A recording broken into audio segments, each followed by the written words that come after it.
Yo, yo, yo, yo. Welcome to another Hey, freelancer episode of Manversations. Real quick, this is a segment we just wanted to pop up. So we're going to do this quite often.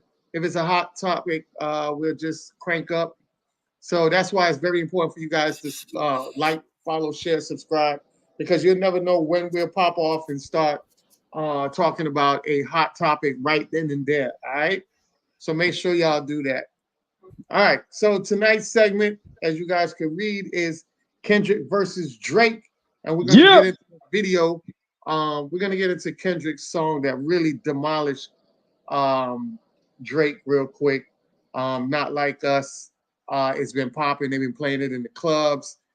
They also even have a challenge to it. People been adding their own videos. So it's super dope. All right. So we're definitely going to get into it right now. Let's break it down. All right, y'all ready? Yeah. Go. Let's get it.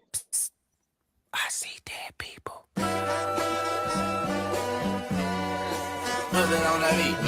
Hey, monster on the beat, ho, Debo, bean rap, nigga, he a freak throw, man down, call like Amber Lambs, tell him breathe, bro, nail a nigga to the cross, he walk around like T-So. Okay, so we go back to the line right there. Hold on. Which line? Wait. Before the song even start, let me just lay the groundwork right here first. Hold up. Okay, go ahead. You know what I'm saying? Before the goddamn song even start, Yeah, bro. Let me put on my LA accent. Let me put on my Bay accent. Before the song even start, bro. yeah, Before the song even start. You dig? yeah, People gotta understand the way Kendrick set this shit up. yeah. This is the version that has the what you call it. This is the version that has the lyrics, but the one that Kendrick put out with the artwork has a picture of the embassy, which is Drake's house, Yeah, and he has all of the icons for pedophiles set up inside Drake's house. yeah. Okay, so before we even start the song, that's the setup. That's where he's going with this. You understand Correct. what I'm saying? If you ever had an app, when you move into a new neighborhood and you're doing a search for sex Of any predators, sexual offenders. right, for sex offenders, which all of That us had should me be doing, crying. when we move into a new neighborhood, right? Yeah, It lets you know on the app where the sex offenders live. And those pins that he has on Drake's house are the pins that you see on those apps. So just to set it up, everybody, that's where we're starting. okay. Then So let's go let's ahead. go ahead and show the people what Yeah, we're talking about. All right. show them So that. Yeah, all right. So hold on it's 1 second. crazy. Let's get And, that. Hilarious. Let's and while you're take this doing that, off. go ahead. Okay. No, go ahead. Yeah, and while you're doing that, Hmm. because I just want people to understand the genius of Kendrick Lamar and what he did with this record. A lot of people are missing it. You understand what I'm saying? For before the Hmm. record even start. You know what I'm saying? dude is just snapping. You feel me? Dog, I used to live out in the Bay, full disclosure. So I know some California politics and I know some folks out there. Shout out to homie Brent Minix, RIP. He just passed not too long ago. Um, you know, and when you listen to the song, like as soon as the beat comes on, you know California is gonna lose their goddamn mind to this beat. And I told my wife, I'm like, yo, if Kendrick does what he did or something similar to what he did on Meet the Grams Hmm. to a hype ass beat, it's gonna be the nail in the coffin. The body drop with Meet the Grams. Yeah. But this was the nail in the coffin. All right. So And go ahead, you let's got it? bring it. Yeah. Let's bring it back. Sure. All right. Yeah. So so break it down. Go ahead. This is what you was talking about. Yeah, this is what I was talking about. That's the embassy, which Drake, that's what he calls his house, the embassy. And Correct. those pins that you see that are like icons are, where you see the people's heads, those are the pins that you see when there's a pedophile that moves into a neighborhood that you moved into. You Correct. understand? They put those on their house, the sex offender lookup. Exactly. So that's what he's saying on this song. Yeah. You know, he's saying, hey, they not like us. You know what I'm saying? But it has so many meanings, and that's one of them. You know, these dudes are pedophiles. These dudes are into some weird shit. Drake has one of the guys in his clique, Baca, who, you know, has a sexual assault charge. And I believe it's on a minor. And then we've seen Drake, you know, do all types of suspicious things with minors. You understand what I'm saying? So that's kind of where he's going with this record. You don't expect that to be a club banger. You don't expect it to have an infectious hook, and literally quadruple entendres are in this record. But this is Kendrick Lamar. You understand? And I just want to point this out because most people miss this. And this is consensus among fans. In the beginning of this, go ahead. Before you get into that, let's give Tanya a shout out. She said, "Hey brothers, thanks Queen for joining in on us." Tonya, what's going on? Bless up, bless up. What's up, Tanya? And let us know your commentary, because I seen a lot of women getting involved in this too. So it's super dope to have the women involved in it as well. You know what I'm saying? I love it. I absolutely love it. Real talk. But let me tell you, man, like before we get into this, it's general consensus among fans before the track even starts. Again, we already talked about how the art is dissing dude before the track even starts. Shout out to in the chat. I can't see the name, but shout out to you. Rick, what up, Rick? Petty, what up, what up? All right, I see you, dog. So listen, it's consensus among fans that it's consensus among fans that when Kendrick says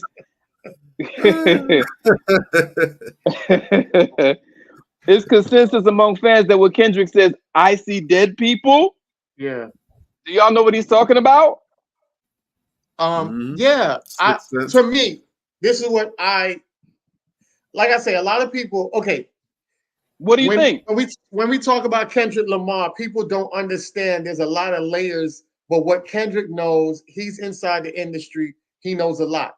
Like I tell people all the time, when you're out here, you have to go and start digging into researching in order to know what's going on in the world, because we live in a matrix and everything you're seeing is not exactly the reality that y'all think it is. So for me, I think that he was talking about extentacion.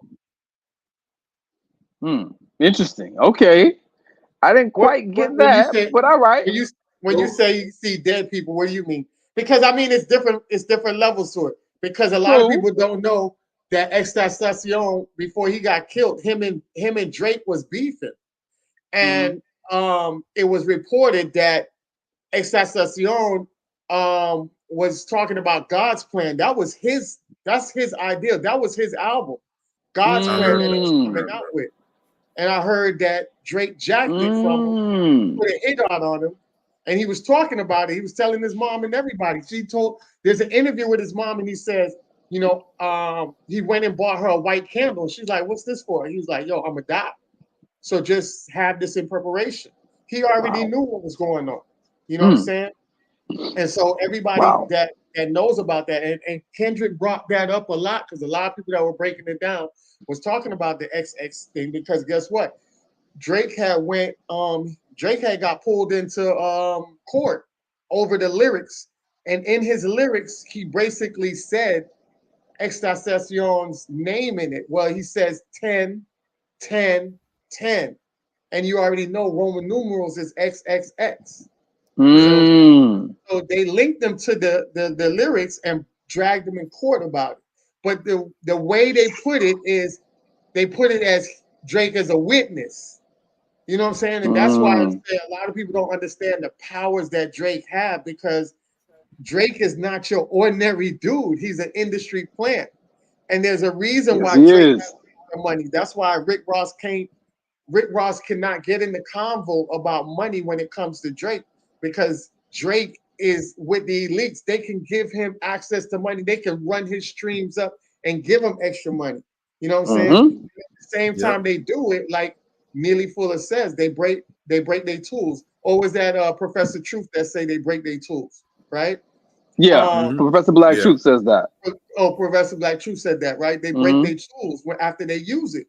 So True. that's what Kendrick was also alluded to in a couple of other the songs previous, where he was like, you know, they coming after you next, you know what I'm saying? And he was warning other people to stay away because he's next to fall down. We don't know when the timeline to that, but we already know when they prop people up, they'll easily take them down. Because guess what? Have you guys heard from Stacey Dash lately? No, we haven't. You know what I'm saying? That's a whole thing. That's the whole thing. Let's stay on this. Yes, Stacey I hear who? you though. You know what I'm saying? Like exactly. And that's that's why we love this show, because you know what I'm saying, that's an angle that I've been listening to video and making video and stuff like that all week. I'm on some people's podcasts too, but I haven't heard that. You know what I'm saying? What about you, Bob? What do you think the I See Dead people saying? Well, automatically, I think he's referring to the fact that he's, you know, toe tagged and body bagged. The whole OV ho sound. But in addition to that, immediately I hear that the first thing I get thrown up is again making more pedo god jabs with because when you hear that, especially if you saw the film, you know that's instantly, easily the most recognizable and most memorable scene in The Sixth Sense, where you got little Haley Joel Osment. He's, you know, in his bed with the covers, and like, what's wrong, little? And he's like, so it's also invoking that aspect of fear. You know, a child being afraid, you know, in a terrifying situation where they're feeling, you know, they're overwhelmed, and they just have this feeling that something bad is going to happen because they know they're going to be, you know, harassed or assaulted by spirits, or in this case, it's going to be assaulted by whatchamacallit. It's going to be the light bright Aubrey. Waffle colored Negro, yeah. What you got for us, maybe? What's the hidden behind okay. The hidden meaning behind it, the hidden meaning behind I See Dead people among fans, the consensus is that he's talking about Drake's ghostwriters. Which I think is also just nasty. But you know how Kendrick is. He'll say one line and it has like 5 meanings. I'm gonna get into one of those as we go forward. But the consensus is that he's primarily talking about Drake's ghostwriters when he says I see dead people. But knowing Kendrick, it could be that and 5 other things. This man is not human. So yeah, go ahead, bang that bitch. Bang. Let's get back to it. Let's go. All right. Yeah. Here we go. All right. Psst. I see dead people.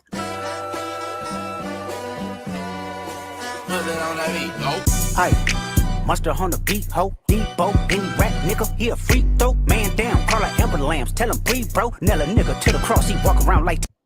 All right. So anything you want to break down in this first segment? I mean, not really, not just yet. He hasn't gotten that deep just yet. I do, one line that jumps out at me is call her Amber Lamps. You know how when a toddler, when a child is missing, they have an Amber Alert. Oh yeah. He didn't say call an ambulance. He said call an Amber Lamp. You see, this is what I'm saying. This dude, he booby traps every line, dog. Layers on layers. Kendrick is every line. Possibly, and I'm thinking of some other possible candidates, but right now for this generation, like the generation that Kendrick reps, I would say that Kendrick is probably, arguably, I'd say hands down, but you can argue if there's another one or two people out there. Arguably, Kendrick is probably the best wordsmith out, right? In terms of actual writing, songwriting, layers, being a rhyme sayer, a wordsmith, a spitboxer. Kendrick is that dude. Yeah, he is. That dude. There's not too many that can stand with him in that capacity. And it's not just academic writing. Like, you know, he's actually coming, like, he's got the background with it. He's got the bona fides with it. Real it's talk. Not just I sat down to school and I studied a book on how to be a rapper and I'm doing all the things. I'm crossing all the T's, dotting the I's, running the check. No, like he's the like boy a fool. The boy a fool. He like that. Mm-hmm. You know what I'm saying? Yeah, real talk. And let it ride, man. Let it ride for a little bit though. So the Tizo touchdown. What is that? The Mhm. dude who do the what they call it? The is he the one who do the G? What do they call that? The little touchdown dance? He's not Is the that? one that does the gritty. Nah, I don't Oh, the know who gritty. Okay, Tizo is. I don't know who okay. Tizo is. I heard an Tizo, explanation for it. Tizo does the Tizo touchdown. Yeah, Okay, Tizo touchdown. so there's So another guy. Okay, gotcha. All he right, walk let's around go. like. Does he walk around when he does it? Well, the thing about I just looked him up, so I'm not sure what the whole thing about is, but so this dude Tizo, I don't know that much about him, but his whole gimmick is apparently he walks around, he has like, don't ask why that's his generation, but man, literally has a bunch of nails. I shit you not. He has a bunch of Oh, nails and like braided gotcha, into his hair or whatever. So like he walks gotcha, around and looks gotcha. like Pinhead with Ah, the hair, whatever. That's But with got the it. nail crazy. thing I seen across, that he walks around dude. like these. Okay. I'm just seeing he got a whole bunch of stuff going Oh, on, but so yeah. yeah, that goes into with his with the Jesus crown, right? I mean the Jesus Yes. thorn on his head. You know what That I'm too as saying? well. Yeah, And yeah. the act of Jesus being nailed to the cross. So I got it now. I got it. okay, See, I didn't get gotcha, that one because I don't know the dude. But yeah, gotcha. All right, go next one. ahead. So Yeah, let it what's up with ride. these jabroni ass niggas trying to see Compton? The industry can hate me, fuck them all and they mama. How many options you really got? I mean, it's too many options. I'm finna pass on this body, I'm John. All right. Why So you cut it? where you Why want you me to cut it keep on going? John Stockton? You cut it in the middle of the line. Yeah, because I didn't want to. It flips, so I didn't want it to flip to the next next thing, Okay. and then I got to drag it back. You feel me? All right. So yeah, go ahead. What you got? All right, trying to see Compton. The industry can Yeah. hate me, fuck them all, and they mama. How many Mm-hmm. ops you really got? I mean, it's too many options. I'm finna pass on this body. I'm John Stockton. What you From got? John Stockton. This So one right here. Go ahead, Bob. no, go ahead. Jump in on it. This one right here, I mean, the obvious, what's up with these cats trying to see Compton? He's from Compton, you know what I'm saying? He's putting his hood in it at this point, you know what I'm saying? Because somehow this battle became Drake versus the West Coast, you know what I'm saying? Which is a whole other conversation. But the industry can hate me, fuck them all, and they mama. How many ops y'all got?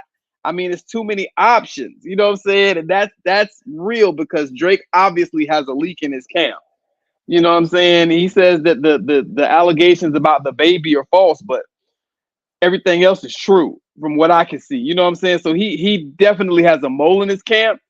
And the last line is the illest to me because he said, I'm gonna pass on this body. I'm John Stockton. When John Stockton used to play, who did he pass to? The mailman. Karl Malone. Mm-hmm.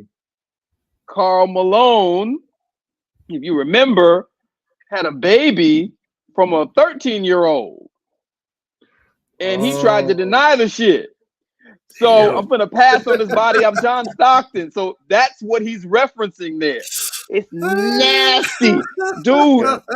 And like, you won't get it until you think about it. You're like, damn, I'm gonna pass on this body. Who did John Stockton pass to? Karl Malone. He's calling this nigga Karl Malone. Yeah. Bruh. Yeah, that's what I got. What you got? Talk to No, me. you hit it right on the head. I totally forgot about the mailman's situation with that underage woman that he had got pregnant. Because he's been really smart to keep his head on the low since that incident. And and the crazy part is because as far as records go and accolades, Karl Malone was one of the big time big men. Was there even to this day? He's still one of the standards as far as execution as a big man. Real talk. Because of the allegations, and I can't recall what the outcome of that was, but basically it's been accepted pretty much in general that he's guilty. They don't even rock with him like that in Utah. No, so it was actually passed on. It was swept under the rug, to be honest with you, because you remember Karl Malone was the face of the NBA. They couldn't have that allegation out there. They swept it under the rug. He was consistent. Yeah, because I think he was like number 2 scoring, I think, something like that. He was high up there. Was it scoring? He was high up there. And one of the things that stood out about him, especially, I mean, he wasn't a 7-footer, but one of the things that was significant about him, aside from his rebounding numbers and his, I mean, dude was like a walking, talking double-double machine. If you had him on the floor, exactly. you know it was going to be at least a 10-10 night and probably more like a 15-12 kind of night. But also throughout his whole career, I think he played about like a good, I think 10, 11 years possibly. I think he played the double-digit years. But throughout this whole time, man missed only a handful of games. Like he was everyone else getting sick or injured. He was on that LeBron level of health and wellness back then. Like dude didn't miss games. If he had whatever, he fought through that. If he wasn't dead, he was playing. He was suited and booted, ready to go out there, and he put it out there. So he was that model of consistency, performance excellence. And really, the only reason he doesn't get shout outs, he doesn't get, people making comparisons or all that is because of his pedo god tendencies. Mm-hmm. But, real talk.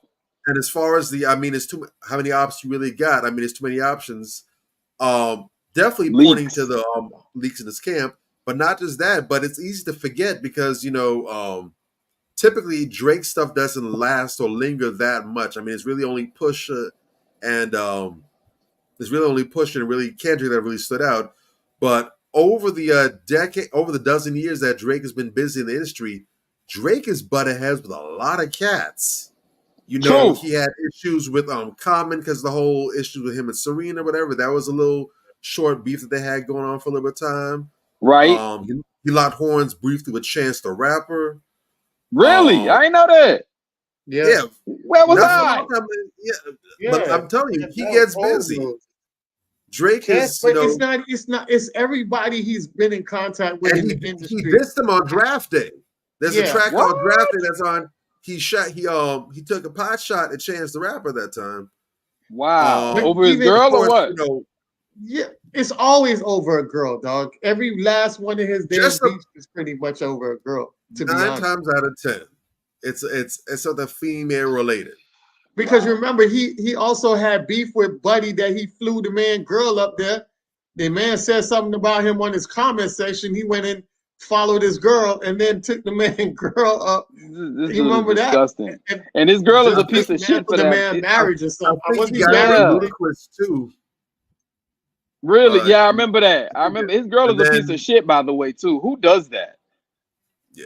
Did he slap his ass outside of Liv? You damn right. He slapped him, and he didn't do nothing about it. That was the crazy part. And you know what? Diddy's a little bitch because Diddy, when he got ran up by that actor, what was that actor when he was playing? When Diddy was playing like he was the Joker, and he ran up the dude from Power. The actor from Power, and he ran up on him, and dude was about to fuck his ass up, man. Yeah, he was. And he was like, "Man, I'm just joking." Huh? You mean Ghost, Omari? No. It was the dude with the fucked up nose. 2 Bits, the guy who played 2 Bits. Yeah. Him. That guy right there was about to fuck Diddy up. He was about to fuck Diddy up, and Diddy took offense to it. Like, man, I was just playing. He's like, man, I don't play like that. And then Diddy was trying to hype up on him when he saw all the guards out there and everything. Right. I was like, man, that's some Drake shit. That's some Drake shit to do. He know who he gonna hype up on. You feel me? Right. So I'm like, that dude was on some bullshit, man. But I do like the way he slapped the shit out of Drake. I do. And we're gonna get into it later. Yeah, but who doesn't disrespect Drake? No, they still right now to this day, they still talking about T.I. homeboy who peed on him. And he ain't do shit. That shit was epic. You let a nigga R. Kelly you, dog, and don't do nothing?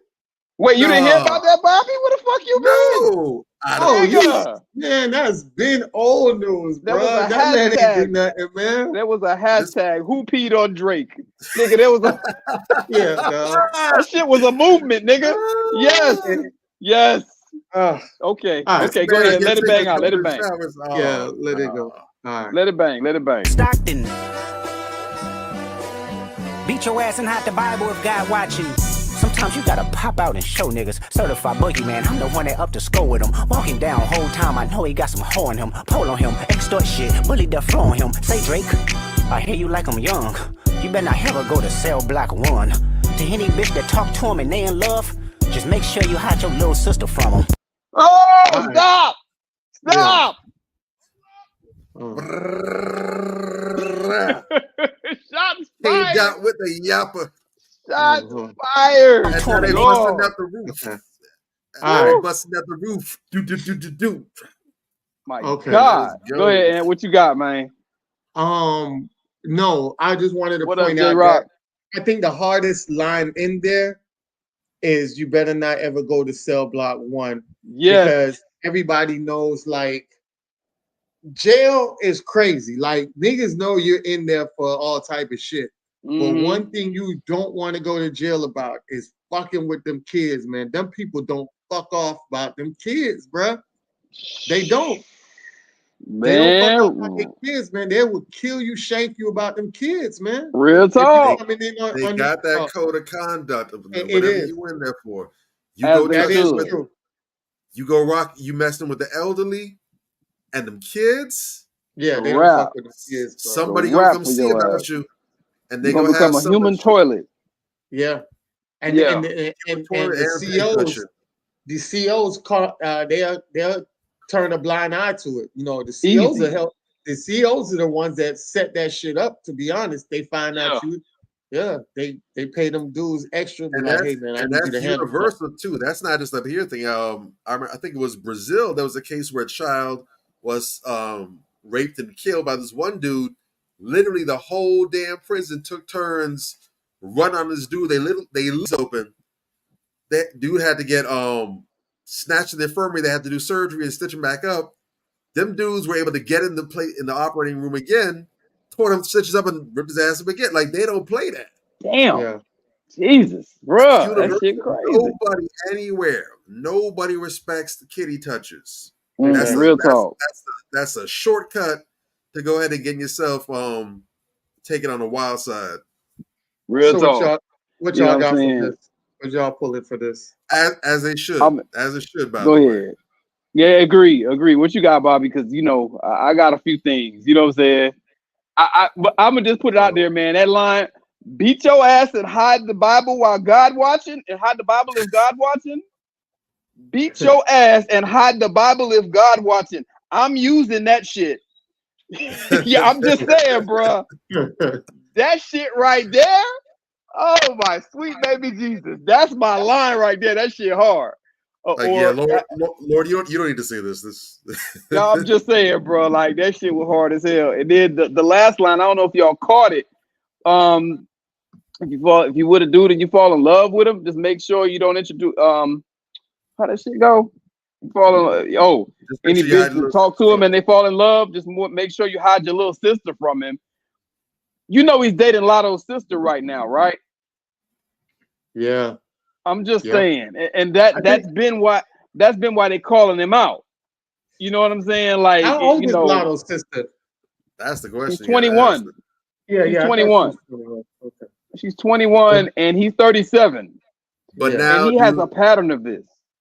But Correct. now, Go ahead. do Lotto and her sister have an even younger sister? All right, you dig? That's what I'm saying. That's what you got to worry about. Said, if you would love her, hide your little sister from. There you go. You gotta ask these questions now. But shit, she already young as hell for a dude his age, a 37-year-old. I'm not fucking with no 21-year-old, gang. I ain't doing that shit. That's some bitch shit. Like, who does that? And he already got the girl. Go ahead. No, I'm saying that's not necessarily my lane, whatever, but it would be a lot easier to just, let her ride and say, hey, that's them. They're doing their thing. She's fully legal. She's grown. She's old enough to do everything. She can go to the military. She can buy a gun. She can drink. She can smoke. She cool. That'll be fine. I would say anyone that's critiquing that, it would be nitpicking if it wasn't for everything else. Yes. There you go. That's somewhere. It's not a thin line, but that's a narrower line than normal to go ahead and toe. Real But talk, man. when you already got dirty on name, everything else is under a magnifying glass, so you can't afford to take that kind of liberty. Somebody that's got a clean name, they can do that and get away with that. It's cool. Yeah. You, my friend, you can't. You already got the candle burned at every single angle, and then some. And the thing is, man, like, as men, we date younger.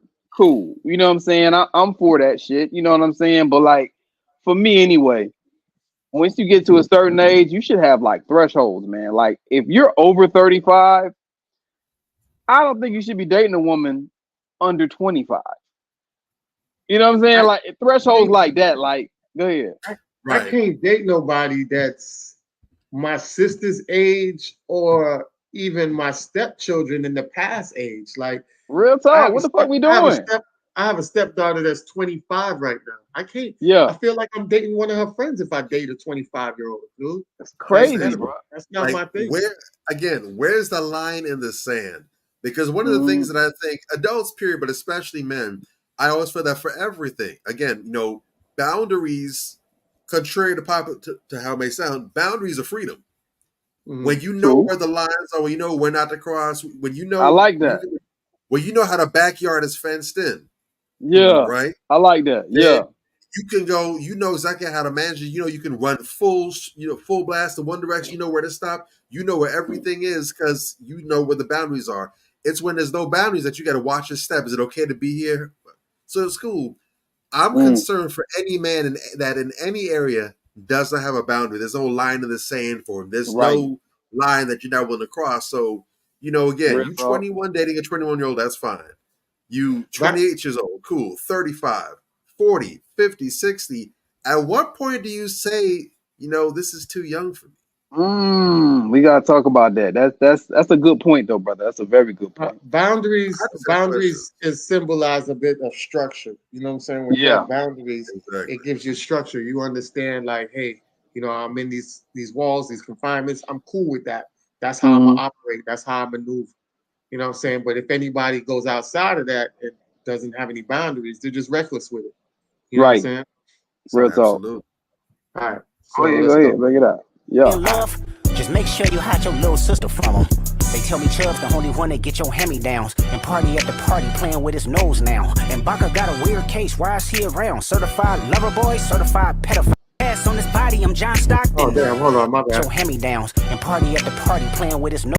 All right. So they said, tell me Chubb's the only one that get your hand-me-down. What does that mean? I'm lost on that one. Chubbs is one of the dudes. He's going through his clique right now. Chubbs is one of the guys in his group. I think Chubbs is his manager.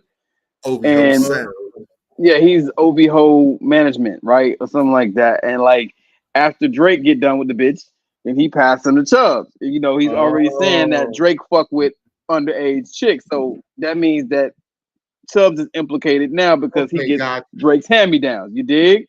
Gotcha. And again, this further goes along to validate the purpose of having all these multiple little sexual offender dots in the OVO castles. Like he's saying, yeah, we got the HPOP, the head pedophile in charge here with Mr. Graham. Yeah. He's the general of the pedo god army. Yeah, that is basically. And he's going down his clique. I can't even call him a set. He's going down his clique, naming these guys one by one. Okay, Chubb, this is where you fucked up. And then he's talking about Party Next Door. Party Next Door got a cocaine problem. He like to treat his nose. You know what I'm saying? So he's like, okay, Party Next Door playing with his nose now. And then Baca got a weird case. Why is he around? Certified lover boys, certified pedophiles. And like I said earlier, Baca has an actual case where, he was implicated regarding sexual assault and involving a minor. So that actually happened.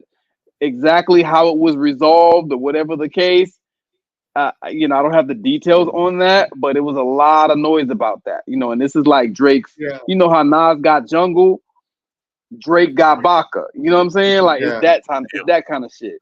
So and he's going down the clique. No, I'm about to say I was going to add on to that. I think that I pulled the Baca thing and I posted it on my page. Okay. Baca.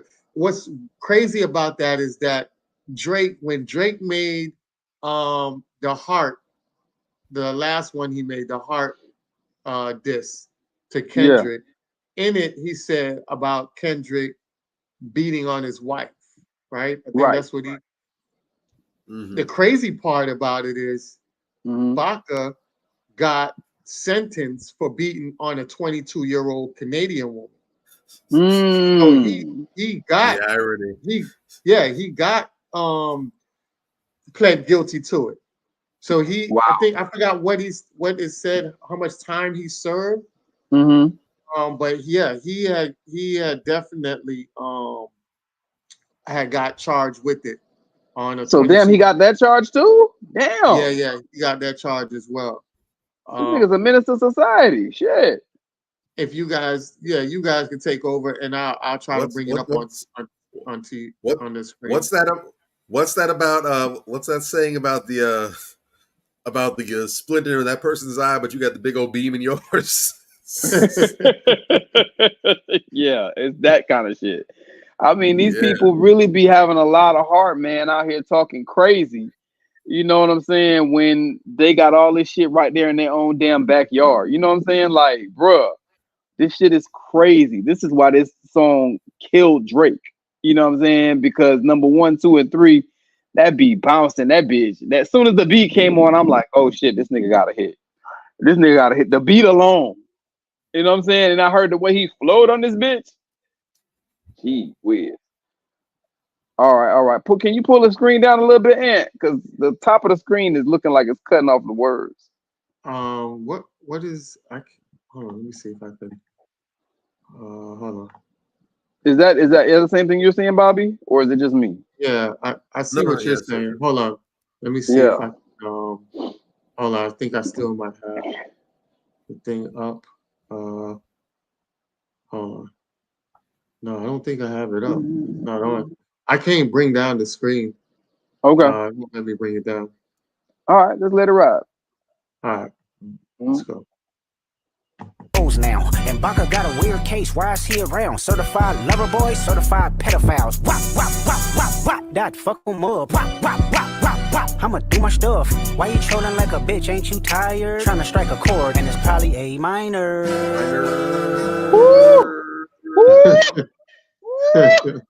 Bro. I saw you put that one up. Go ahead and break that down for us. Bro, when I drop that shit, listen, when I play that shit, my wife says that shit all day. Like, it's just stuck in your head. Like, this, I did not know Kendrick could write songs on this level. I'm going to tell you straight up. Before this battle, I thought Kendrick Lamar was overrated. I never saw the big deal, right? And not saying that he's not good. I knew he was good. I knew he was great. Until this battle, I did not know he was this. I did not know he was an otherworldly beast. I did not know that until this battle. I did not know that he was a monster, a 7-headed fucking monster from the planet Zebulon. I just found that out. You understand what I'm saying? This is new to me. So, as you mentioned, Anthony, let me see if I can find it. The exact post that I wrote, because I rock with this line so heavy. There's other stuff that he said, but this line right here, trying to strike a chord, and it's probably A minor. That was so, bruh. That shit was so gangster to me, and I'll tell you why. I posted this earlier. Trying to hit a chord, and it's probably A minor is an ill metaphor and a quadruple metaphor and a quadruple entendre. It literally has 4 meanings. A minor is an actual musical chord. 1. 2, Drake is trying to hit a chord by getting under Kendrick's skin by trolling him. 3, he is obviously dissing Drake for messing with girls that are minors, which he does. And 4, he actually stresses out the note when he says it, like you do when you play a chord. And he does this all on 1 line. That's an ill-ass metaphor and a quadruple entendre. Who in the fuck, in my Cat Williams voice, does that shit? Bruh, that's sick. That's hip-hop. That's hip hop right there. You Something understand? else And that has to be celebrated, and I'll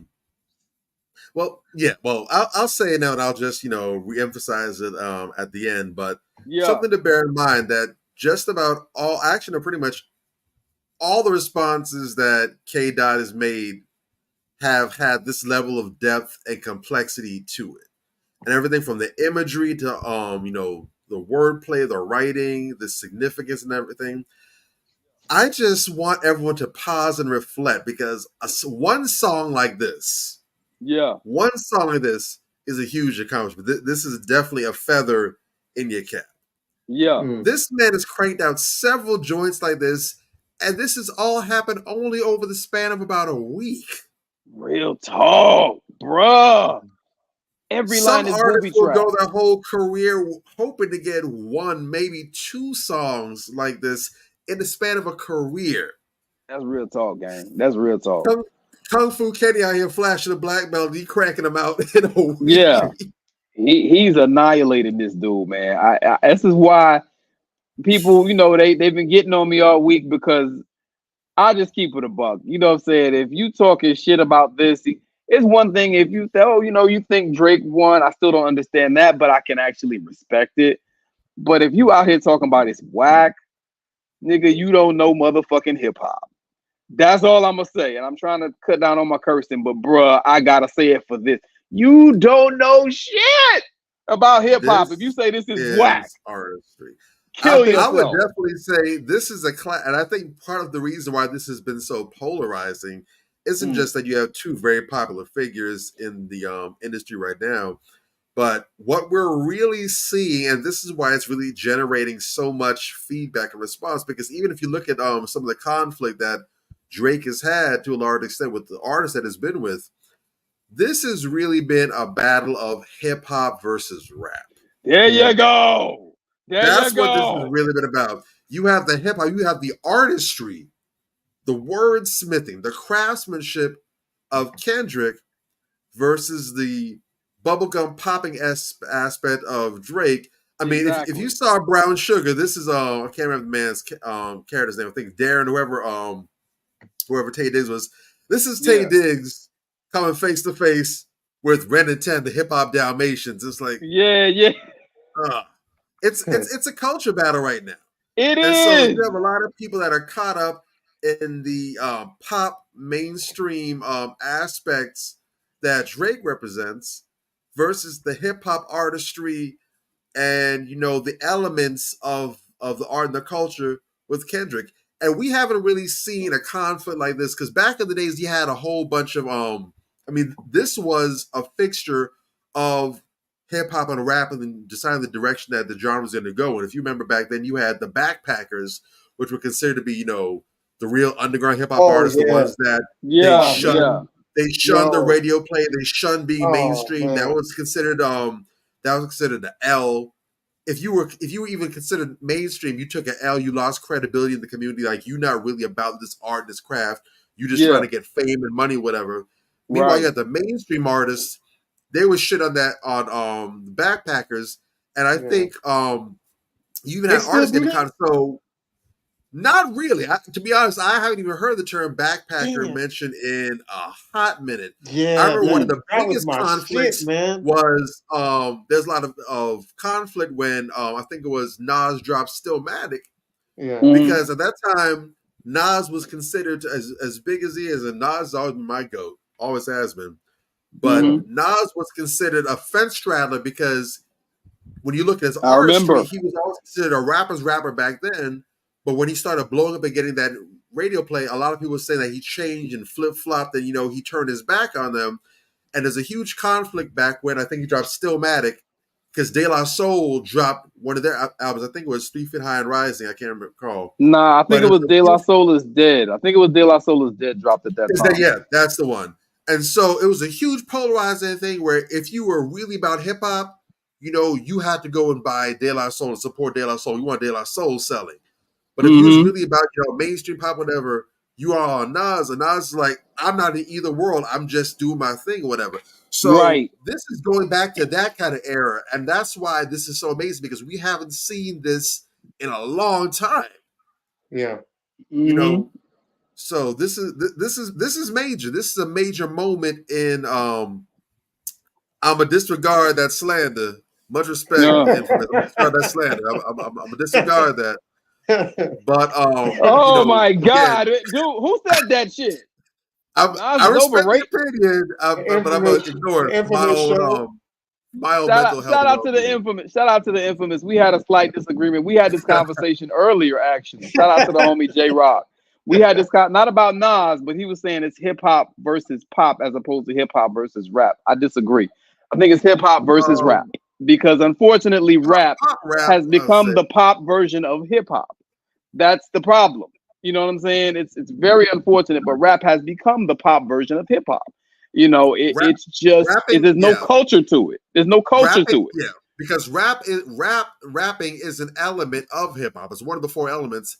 However, when it's removed from it by itself and it's just rap, it's just you just try to cut a check. You're trying to get money, paper, whatever. Rap. You're just about cranking up. It's just a job to you. Then you've eliminated what gives it that flavor and that specialty. Right. But let's keep it going. Let's not get too caught because we can go on this for we can go on this forever. Go, but let it bang. Let that thing bang. Okay. Let's keep it spinning. They not like us. They not like us. They not like us. They not like us. They not like us. They not like us. You think the Bay gon' let you disrespect Pop, nigga? I think that Oakland show gon' be your last stop, nigga. They cold foul, I don't know why you still pretending. What is the owl? Bird niggas and bird bitches, go. The audience not dumb, shape the stories how you want. Hey Drake, they're not slow. Rabbit hole is still deep, I can go further, I promise. Ain't there some B-rest that's for bitching? You Malibu most wanted, ain't no love boy, you ball boy, fresh Gatorade or something. Since 2009, I had this bitch jumping. You niggas will get a wedgie, be flipped over your boxes, or over your foe. The other vaginal option. Stop! Shit! Oh, shit! Stop it! He's already dead. Hey, he is beating the shit out of Drake on this verse. I want to go body back. blows, man. Bruh. Let me go back to body blows. This right here. So, Sweet baby Jesus, boy, yo, they're not slow. Rabbit hole is still deep. I can go further. I promise. Ain't that something?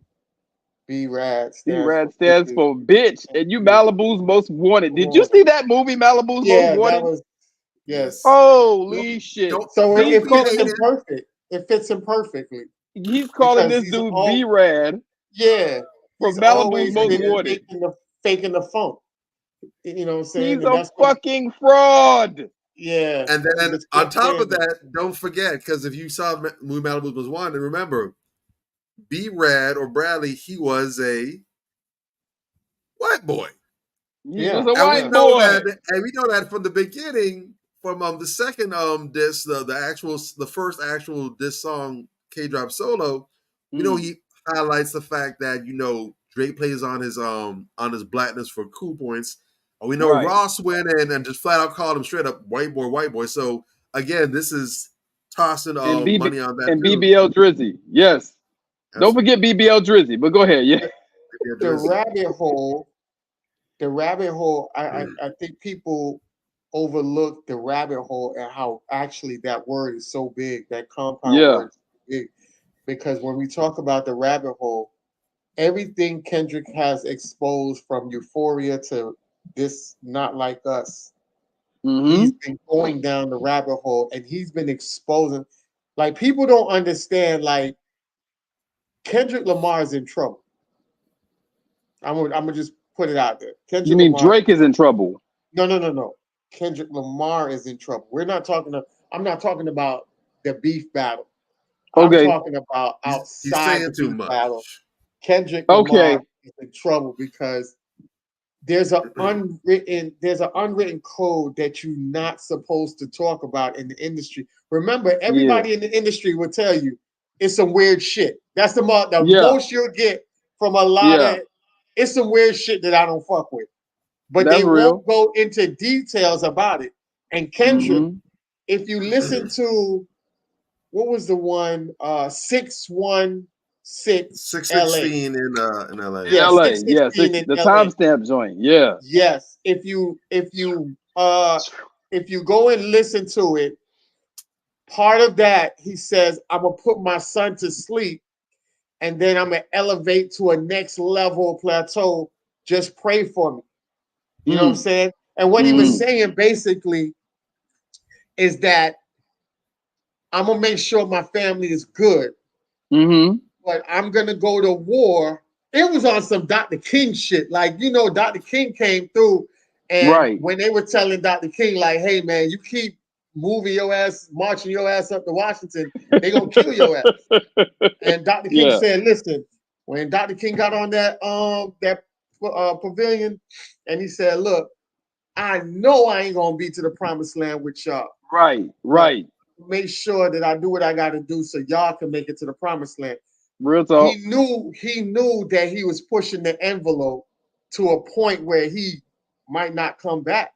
And I think Kendrick is pushing that envelope and has pushed that envelope till we don't know exactly further on down the line what those implications can mean.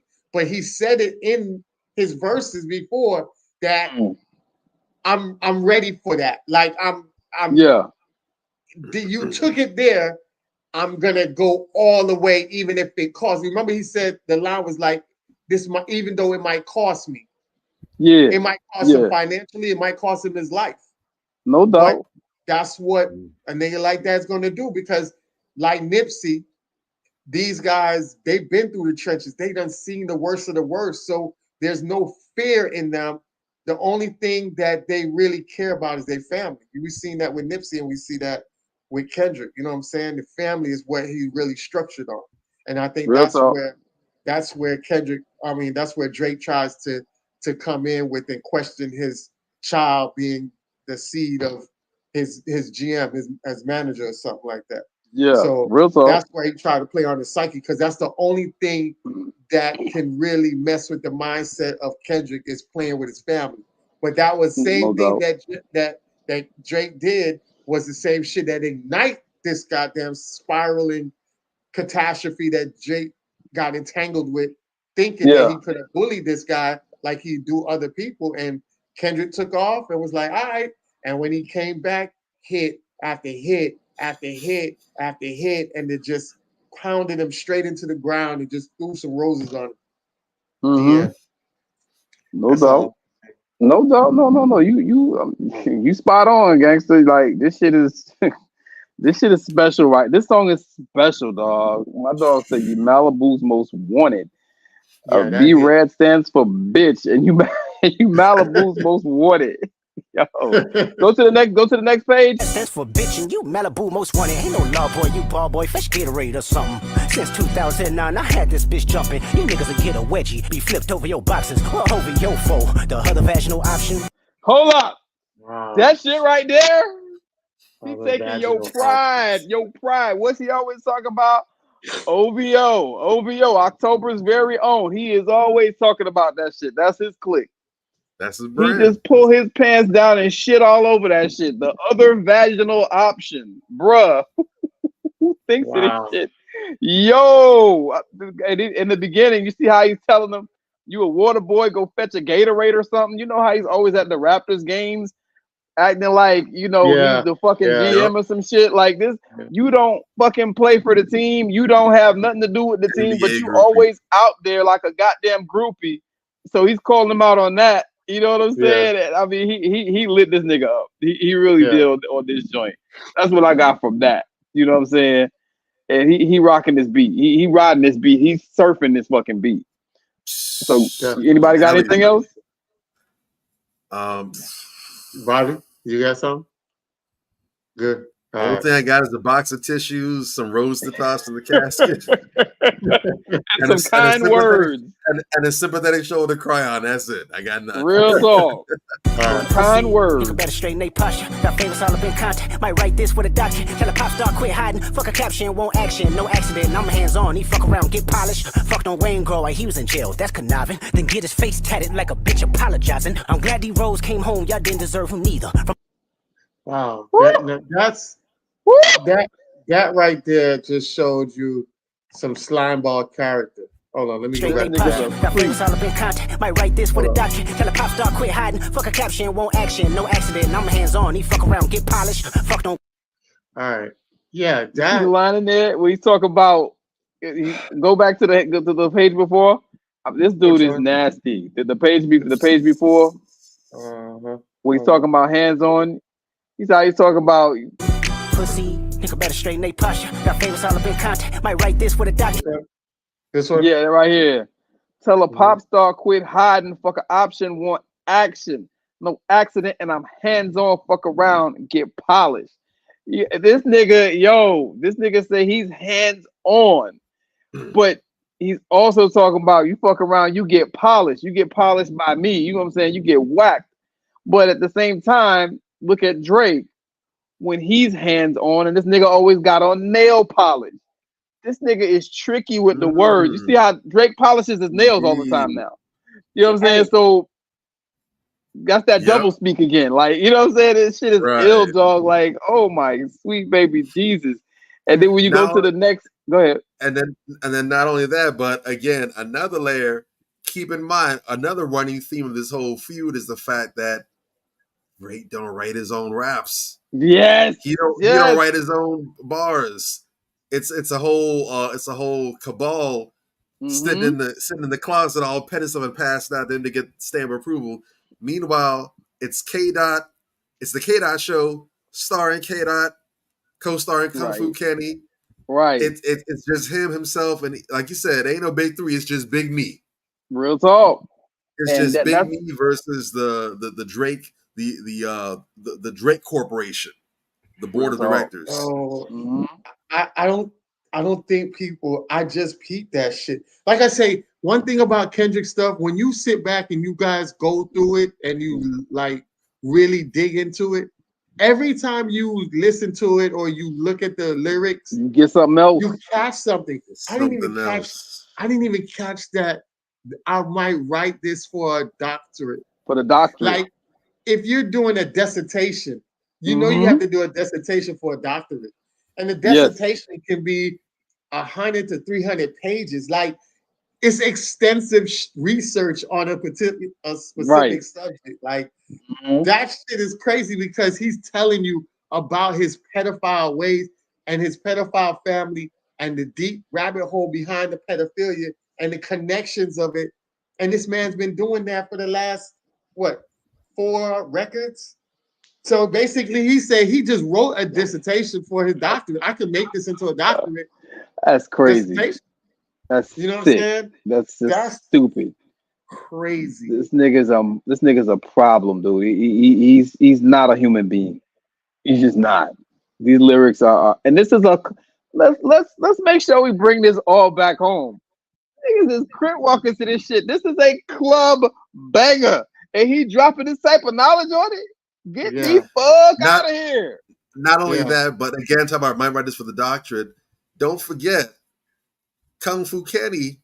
He did go ahead and he has the honor of being the first rapper in history to win a Pulitzer Prize, which is an award that historically for over a century now, the whole purpose of the Pulitzer has been to honor excellence in journalism and in the arts. That's the whole purpose behind it, whatever. Wow. So, he's called himself Pulitzer Kenny, calls it the American poet or whatever, off the strength of the Damn album.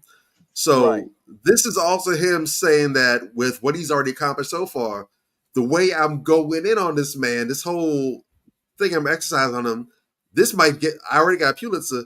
This right here might get me a doctorate.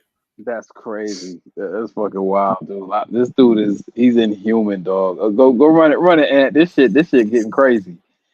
Run it to the next page because I think it was. Phony ass niggas trying to see Compton. That's the beginning, man.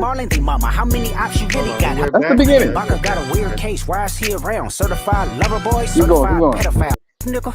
I think that Oakland show gon' be your last stop, nigga. They cold foul, I don't know why you still pretending. What is the owl? Bird niggas and bird bitches, go. The audience not dumb, shape the stories how you want. Hey Drake, they're not slow. Rabbit hole is still deep, I can go further, I promise. Ain't there something P-Rest that's for bitching? You Malibu most wanted, ain't no love boy, you ball boy, fresh Gatorade or something. Since 2009, I had this bitch jumping. You niggas will get a wedgie, be flipped over your boxes, or over your foe. The other vaginal option, pussy. Nigga better straighten they posture. Got famous all up in content. Might write this with a doctor. Tell a pop star quit hiding. Fuck a caption, won't action. No accident. I'm hands on. He fuck around, get polished. Fucked on Wayne Grow. He was in jail. That's conniving. Then get his face tatted like a bitch apologizing. I'm glad D-Rose came home. Y'all didn't deserve. Yo. Okay. While Wayne was in jail, he fucked his girl. I didn't even know that shit, and I went and checked it out. Yes. I don't think got a name. Wayne and them like that. So apparently back when Wayne got out back in 2010, I think it was. Yeah. Drake actually confessed to him and told him that he had slept with this model that he was dating at the time, Tammy Torres. Yeah. And so I believe I think I saw somebody wrote up about it. But he what was it that he did? He dropped a diary or something in 2016 called Gone Till November, Journal of Rikers Island. And there's an excerpt. Let me see if I can pull it up here. He said, so he said, I woke up still feeling fucked up about the fucked up day that I had. Hell is what it was. I'm used to argue with my girl daily, but finding out that she fucked Drake was the absolute worst thing I could have found out. As a man, honestly, that shit hurt, and not because it was Drake. It could have been any man and it would have hurt the same. She said it happened way before we got together, but she just never told me. When Drizzy came to see me, he was like, yeah, it's true. Don't fuck with her like that because I did fuck her. Damn. This is the type of shit that a man never wants to find out while he's locked up. Or maybe so because only God knows what I would have done if I wasn't locked up right now. As soon as I found out, I told them to just lock me in, and I've basically just been by myself in my cell for the last couple of days. As a man, I'll admit it. That shit really fucked me up. Yeah, and that's again, wild, that was from a little book or that was published called just going over his experience and was locked up called Gone Till November. I ain't even know this motherfucker had a book. That's something else I learned from this battle. I didn't even know Wayne had a book. I didn't even know. I saw the tattoo that Drake got on his arm. Who gets a tattoo of another man on him, bruh? That's some moist ass shit. That they said that's why he said that was his way of apologizing. It's still some moist ass shit. Why he... Yeah. I get you, but that's some moist shit, bro. Like that's Duncan Hines moist, bro. That's flan and tres leches moist. But what the fuck you doing? I mean, damn. That's so moist. And then he paints his nails. Oh, I mean, colors. I'm talking about purple, lavender. What is Drake doing? But you're supposed to be the whatever. But look, when you don't have an identity, when you have no identity, when you're a chameleon, everything becomes fair game. You know, I mean, real talk. You don't know if he's gonna be ATL today. You know if he's gonna be crumping on the West Coast. You know, for the next album. Now all of a sudden he's Jamaican and he's out here cutting tracks with Buju. I mean, dude all over the world. Dude is everybody. Man. He is everybody and nobody at the same time. So that fake ass accent, that Jamaican accent, that shit gotta go. But yeah, that's a whole other show. But yeah, you know what I'm saying? I'm gonna launch it down to Central. Nigga better not speak on Serena. And your homeboy needs subpoena. That predator moving flocks. That name gotta be registered and placed on neighborhood watch.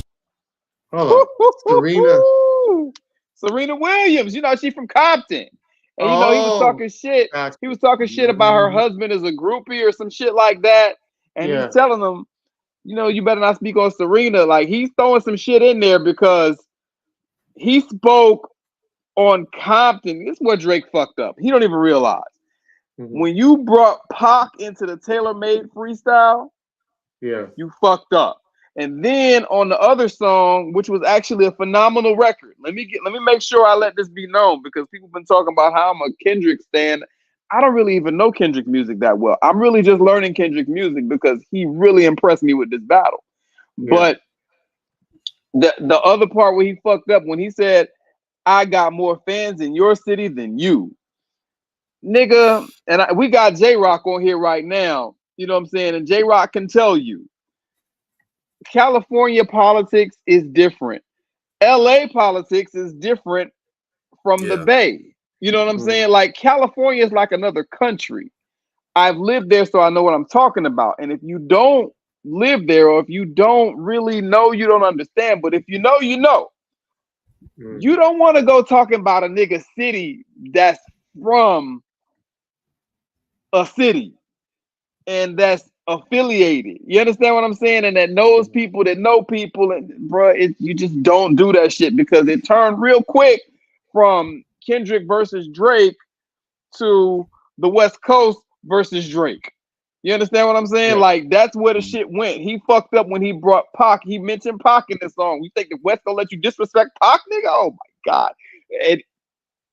That's just not where you want to be. I don't give a fuck who you are, because Kendrick ain't never got to go to Montreal. Drake has to go to LA. Yeah. Or to the Bay or other cities in California. You don't do that shit. You know what I'm saying? That's a very big misstep on his behalf. And anybody else that's battling somebody from the West, let alone Compton. This dumbass dude. Go ahead, man. What do you call it? This, I think people don't even. I don't know if you could talk about hip hop with a lot of these people out here today, because they don't know shit about hip hop. To be honest with you, Common ripped Drake. I'm sorry. He did. Niggas not talking about that. They talk about Pusha T, but Common ripped Drake. Drake had the line where he was like, boxing with the gods, when you see me face to face. And then Common came back. I forgot what beat he wrote over. Man, that man ripped Drake a whole new asshole, dog. And they don't talk Common about is a lyricist. Common is a lyricist. Well, they Drake forgot is... about they forgot about Common Sense, man. They forgot that dude back in the day. Like, he was not a street dude, but as far as artistry, he came from the streets. Dude was battling back then. Yeah, he's a monster. He's a beast lyricist. He got a whole lot mellow, and with the whole when he linked up with some others and he got in the whole, when he dropped the name Common Sense and went just Common or whatever. Yeah. And he dropped like a Water for Chocolate, and he just, kind of got all relaxed and laid back, all hippie-ish. But he still got that dog in him. Man, that boy is a monster. That man is a fucking lyricist, yo. The Common is one of the most underrated lyricists in the history of hip hop. But that's a whole other conversation, and we'll get on that. So let's get back to the joint. But yes, Common, that boy nice. Go ahead. You know you niggas like another line of walk. Yeah, it's all eyes on me, and I'ma send it up the pot. Ay, put the road label on me, I'ma get them dropped. Ay, sweet chin music, and I won't pass the ox. Ay, how many stocks do I really have in stock? Ay, 1, 2, 3, 4, 5 plus 5. Ay, devil is a lie, here's 69 God. Ay, freaky ass niggas need to stay their ass inside. Ay, roll their ass up like a fresh pack of Zod. Ay, city is back up, it's a must, we outside. Ay. Yeah. Oh my God. They not like us. They not like us. They not like us. Yeah. They not like us. They not like us. They not like us. Once upon a time, all of us was in chains. Hold on. Let's go back to that now. Let's go back to that. Atlanta was the Mecca building. Hold on. This last verse we got to really get into. So let's go back to that verse, and then before we come to this, because this last verse is... Which one? This last verse is what the one that's playing now. This is what it's all about, really. So let's go back over that last part first, and then review that first, and then come back to this. This last verse is a fucking masterpiece. The verse alone. They not like us. They not like us. This one? Yeah. No. The one before that. Oh, the one before that. Yeah. And shout out to that hook. They not like us. City is back up. It's a must. We outside. This one. Go back a little bit more. I mean, this dude. The just shit after, that after talking about the your homeboy. You know you niggas like another line of walk. Yeah, it's all eyes on me, and I'ma send it up the pot. Ay, put the road label on me, I'ma get them dropped. Ay, sweet chin music. Right here.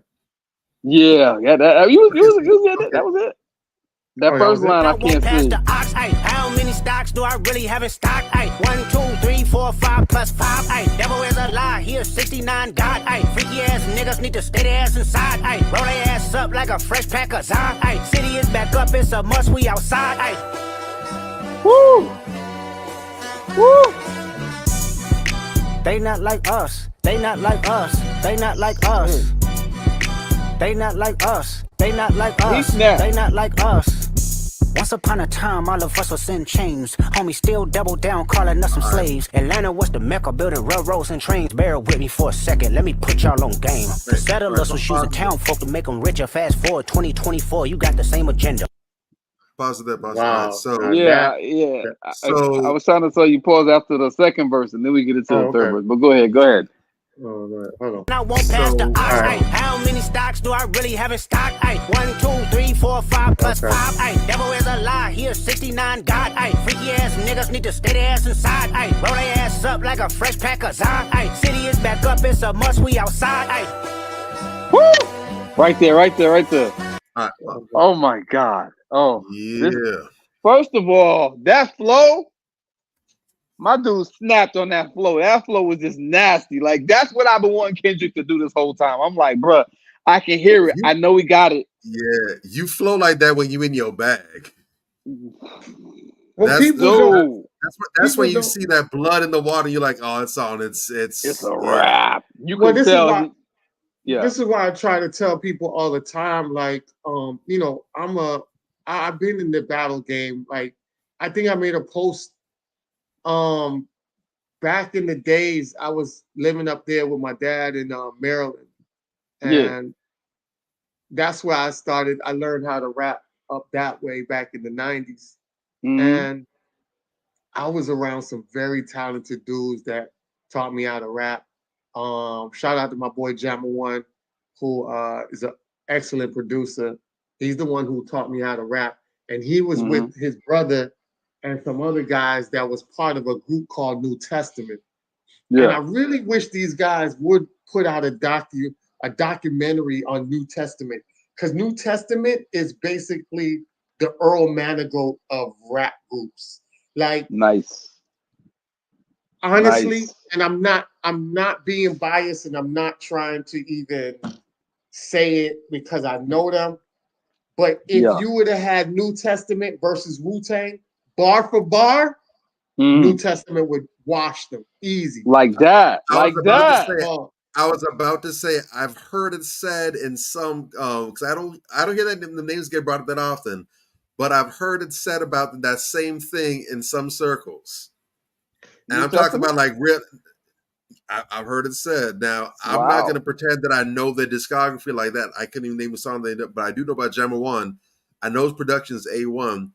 And on the handful of times, and by handful, I mean not even using all the digits on the hand, the handful of times I've heard them brought up, I've heard respect given to Wu-Tang, but I've said the most comparable group or collective to them is Wu-Tang.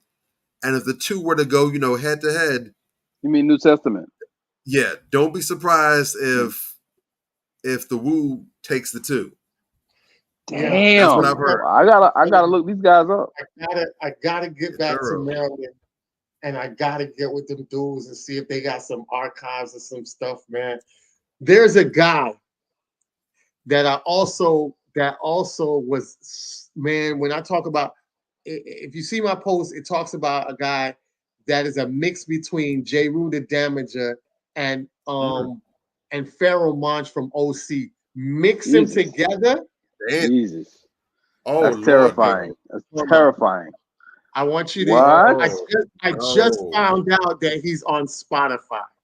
Oh yeah, right. You gotta send us some shit. So yeah, so you gonna come up off that name is what you gonna do? Yeah, hold on. Yeah.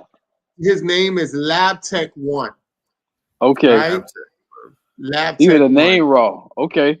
Yeah. So I'm gonna play this for you, just a snippet. Remember, this is from 90s. Hold on. Oh shit, my fucking phone died. You're killing me, man. You're killing me. That's that hate. My phone died. Oh, you about to go in too? Really though? It's all good. It's all good. He was about to go in. Hold on. Bookmark it. Bookmark it. Definitely. Hold on. Right quick. I'll let you hear this real quick. Just want to let y'all hear.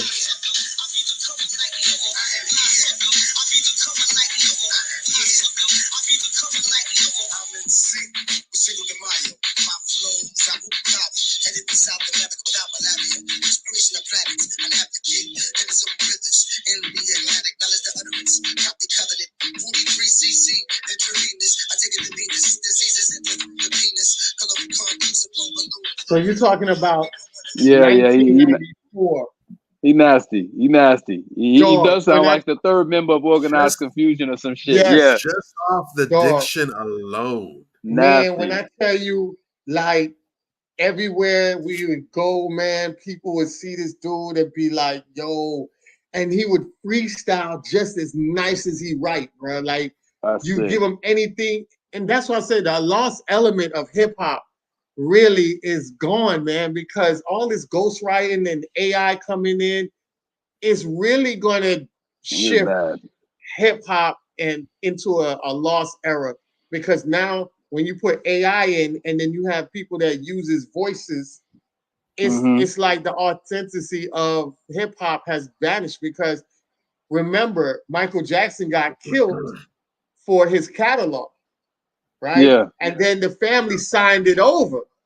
You know what I'm Mm-hmm. saying?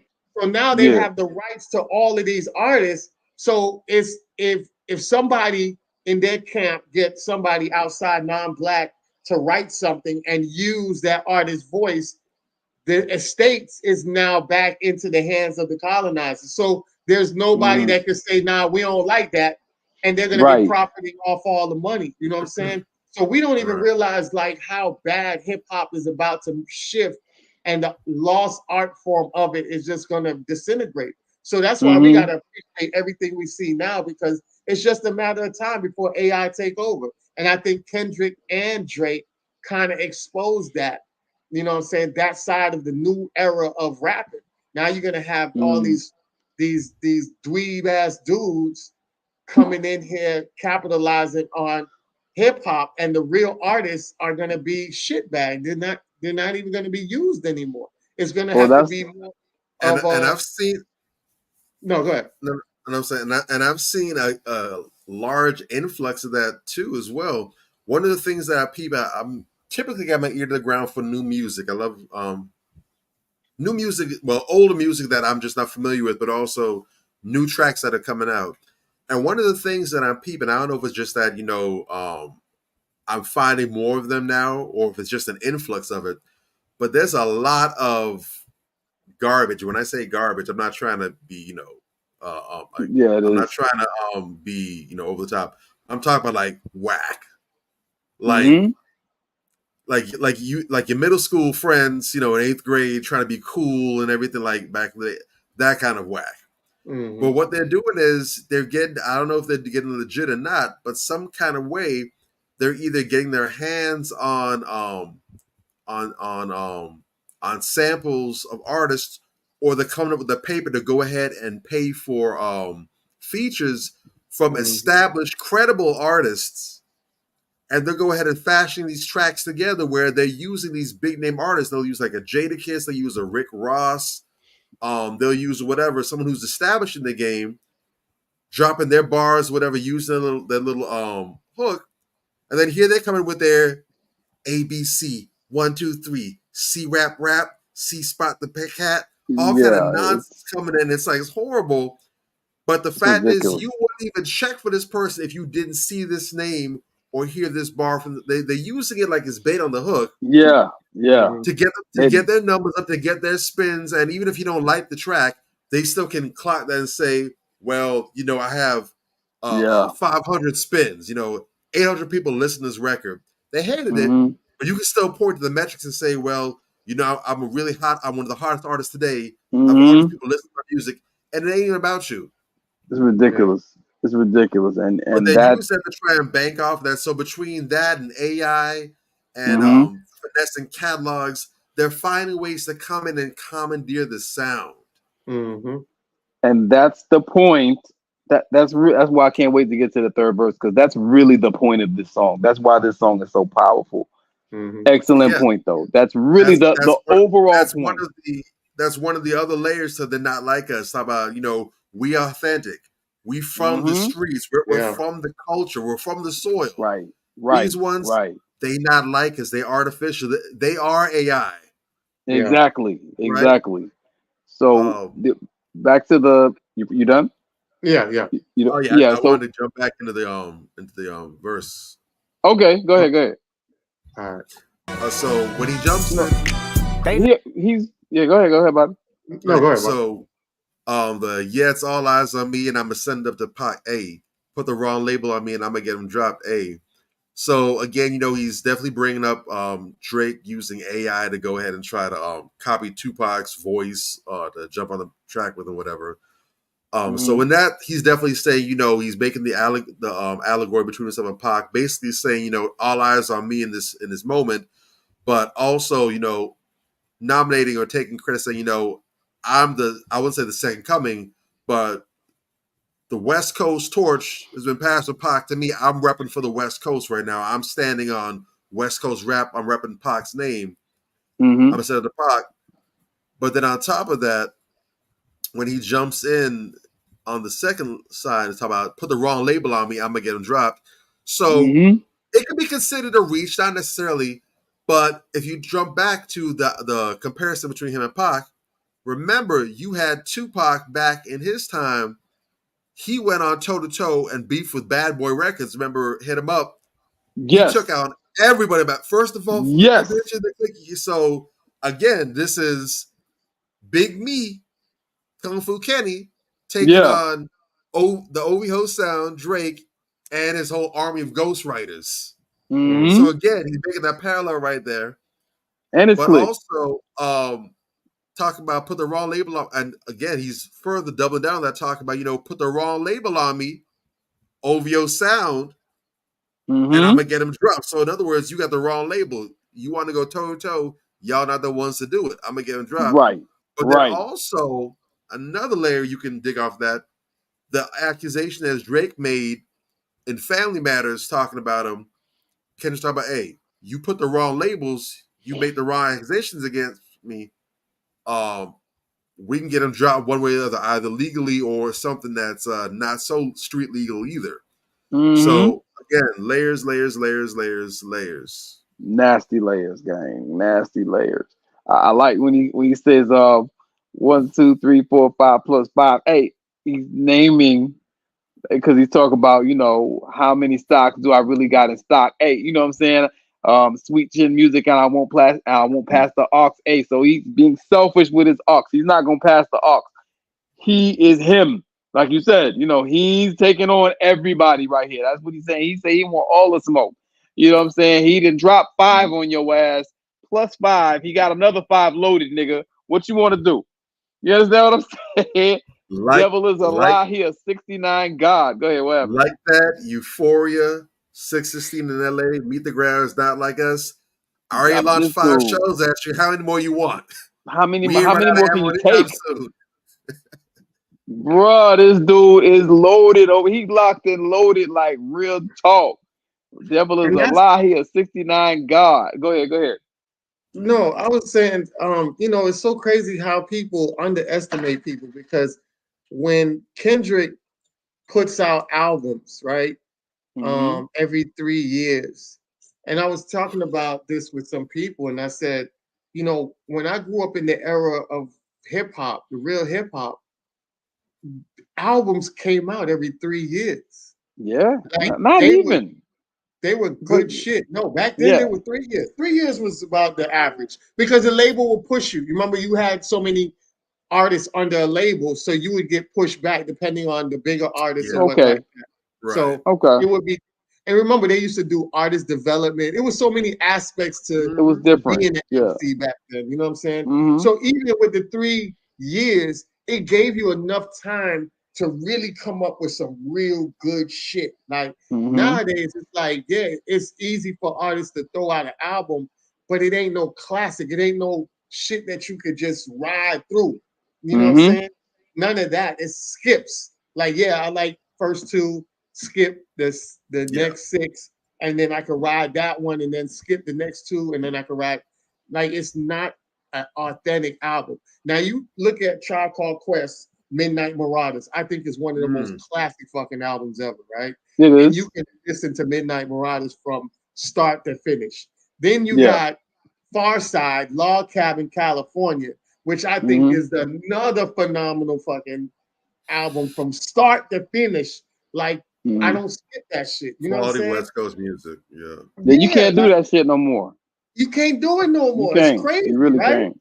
It's not even close. Yeah. It's all about the formula is, and I'm not necessarily knocking the formula, but I'm just talking about how pre-packaged, again, artificial it is. You gotta have a radio single or two. If you can get three, then it's fantastic. But they'll either make a whole album geared around 2 to 3 singles, and everything else is just filling and padding. Filler. Or if you want to call yourself having a complete album, you have the default club banger, you have the 1 or 2 singles. Then if you're a dude, a male artist, then you have the lovey-dovey song with whoever the hot R&B singer or pop singer is in the game right now. Get a nice video where it's you send the whole love aspect or whatever. Get some real gangster violent track on there to let them know that you ain't to be messed with. You got the stick or whatever.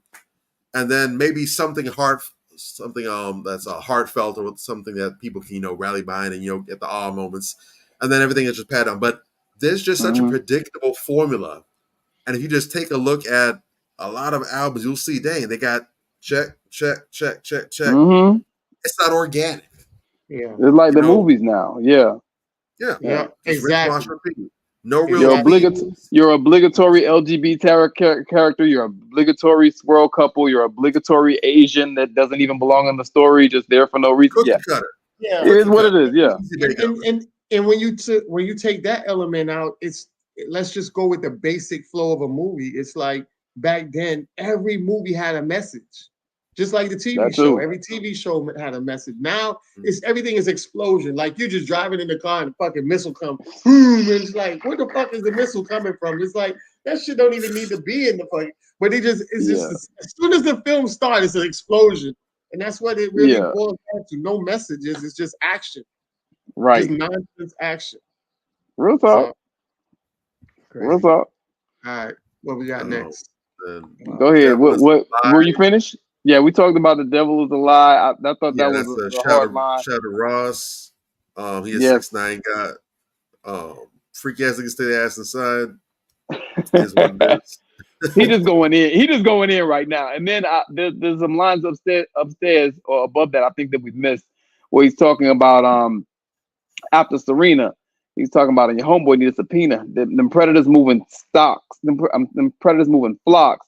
That name got to be registered and placed on neighborhood watch. You know what I'm saying? Like he's talking about the predators that he rolls with. You know what I'm saying? Mm-hmm. I guess he's highlighting Baca again. You know what I'm saying? And even some of the other guys I hear have some, questionable legal situations going on. So he's really pounding that shit, hammering the point home. These niggas are creeps and pedos. You know what I'm saying? And, they're not to be trusted, man. Like these people, they're shady people. And like Ant said earlier, he might be saying a little too much, but my dude ain't afraid. I fucks with that. Yeah. Oh, something else. That 6ix9ine guideline. Of course, you talk about 6ix9ine, I didn't mean that joke, but don't forget, there's another famous 6ix9ine in rap they had a pedophile case. Yeah. Mr. Tekashi Snitch 9. Mm-hmm. Who went ahead he had a pedophile case. He also pled guilty. That wasn't the case where he fought the charge. He pled guilty to felony level sex crimes. That's crazy, dude. And then on top of that, and then he also called him a snitch or made the allegation. So again, making that tie-in, comparing him to Tekashi and everything else. It's a triple entendre. Yeah. When he mentioned that, so, and then there's also the actual sexual act of 6ix9ine. You know what I'm saying? Right. So you could call that another quadruple entendre because we're saying he's a sexual degenerate tying him in with 6ix9ine, who has a sex case, and with 6ix9ine, who has a snitching case, and he's also accused Drake of snitching. This is bad, and he's the god of all that shit, by the way. The patron saint and deity of Woo! pedophilia God damn. and ephebophilery. I'm just saying, this shit it's insane. The way this dude is going in on this. Wow. Go ahead. All right. Let's Yo, go. you done with that? You done with Still double down, calling us some slaves. Atlanta was the Mecca, building Bring back railroads to the and top trains. Bear with of me. the third verse? Yeah. They not like us. They not like us. They not like us. Oh. They not like us. They not like us. They not like us. Once upon a time, all of us was in chains. Homie still double down, calling us some slaves. Atlanta was the Mecca, building railroads and trains. Bear with me for a second, let me put y'all on game. The settlers was using town folk to make them richer. Fast forward 2024, you got the same agenda. You run to Atlanta when you need a check balance. Let me break it down for you, this the real nigga challenge. You thought future when you didn't see the club. Hey, what? Little baby help you get your lingo up. What? 21 get your first street cred. Thug make you feel like you a slime in your head. Hey, what? Quavo said you can be from Northside. What? 2 Chainz say you good, but he lied. You run to Atlanta when you need a few dollars. No, you not a colleague, you a fucking colonizer. The family matter and the truth of the matter. Here was God's plan to show y'all the liar. Hold up. Hold up. He a fan, Hold up. he a fan. Stop it. Oh my God. We gotta talk about this. We gotta dissect this in sections. Let him Bruh, cook. let that man cook. What's the Mecca building railroads Yo, and trains? listen. Once upon a time, all of us was in chains. Homie still doubled down, calling us some slaves. I said when I heard that last Drake record, that Family Matters record, him talking about Monster Kendrick, mistake. him Monster talking about mistake. Kendrick, like, what did he say? Kendrick rapping like he's trying to free the slaves. I'm like, white boy, you done Always- fucked up, dude. Always rapping like you about to get the slaves freed. You just Oh acting like an my activist. God. Make believe. Oh my God, nigga. What was This the line that was so disgusted that he said? There was something else he said that was disgusting. I'm disgusted by some other shit, but that You line said a right few there of for them. me was the most most disgusting line. Well, this is from the other record, but yeah, to me that was the most disgusting one for that record because, dude, the whole issue with you, Drake, is that we see you as a Trojan horse. You have all the trimmings and fixings of a black man. You understand what I'm saying? Somewhat, you know what I'm saying, or whatever the case may be. But you were raised in Canada by a white Jewish woman. You know what I'm saying? You really wasn't around no black folks like that. You grew up on TV, Canada is white in most parts of Canada. You know what I'm saying? You don't really know black culture like that. So the concept is that, Drake, you learned to be black when you became an adult. You understand what I'm saying? You were trained like Emmanuel Acho, his bitch ass. You learned how to be black when you were an adult. You were trained. I could see that shit when he was wanted. Malibu's Most Wanted. Be rad. That's you. Don't be hating. Don't be hating. Yeah, exactly. So you're going to go and feed into that narrative by saying some goofy shit like that. You already an outsider from the culture, dude. You ain't from here. You understand? You're from Canada.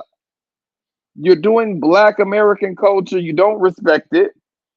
I saw that he was a black man in training when I saw him at the station with Flex. I put the video up. This motherfucker stumbling over his raps. I mean, he couldn't get one line out. Not a black man in training. He was a black man in training, bro. I was like, what the fuck is this?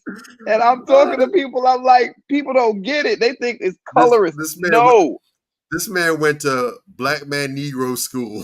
Real talk. But see, the thing about it, people don't even realize, like, Obama got trained. Yeah, that's a whole other. That's true. You know who trained Obama? The dude What's from his face? Nappy David. Cut, the one that owned Nappy Cuts. Yeah, I know who you're talking about. I Oh, can't think of his name now. okay. He's an My name's not actor. real. Yeah, he's an actor. He's also He was in Strictly Business with Stacey Dash. He played the boyfriend back in the days, the stuck-up boyfriend. the stuck-up boyfriend. Yes, Yeah, yes. yeah, that's the guy. Amber. Yeah. What did the grandmother want in Phoenix have for breakfast? Well, that I had. Yeah, him.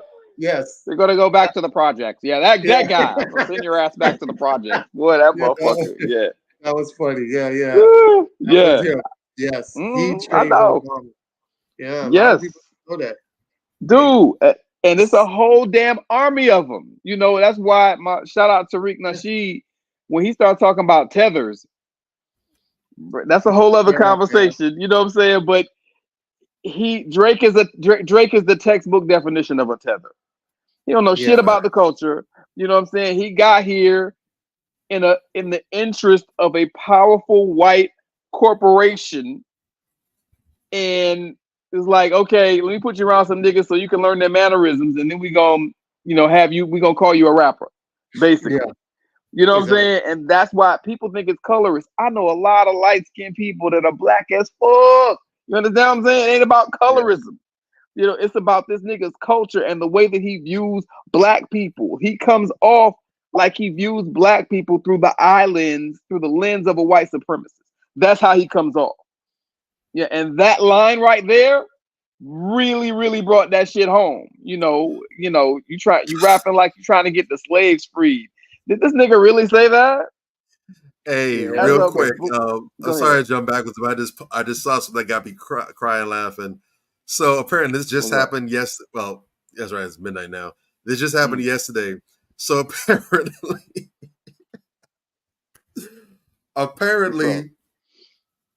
the Heartbreak Kid himself, Mr. HBK, he actually responded to the Not Like Us track.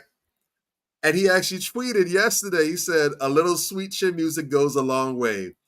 Kendrick Lamar, you and Drake are formally invited to WWE NXT. That's one of the flagship shows to settle this thing.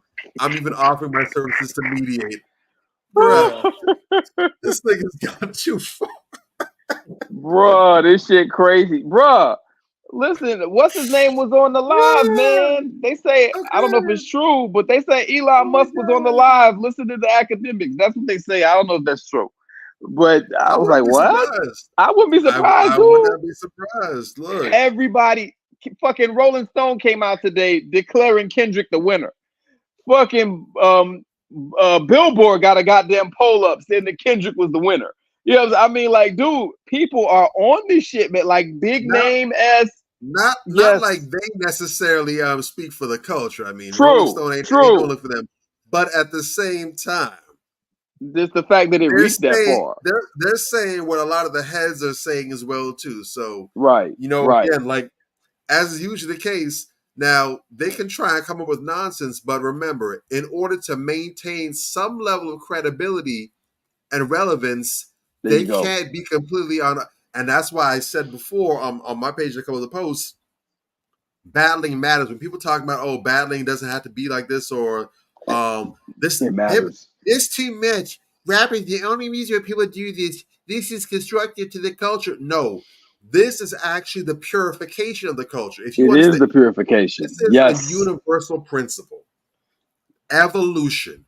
Evolution is about the weaning away of what hurts, what weakens you, and adapting what makes you stronger. Survival of the fittest. Natural selection.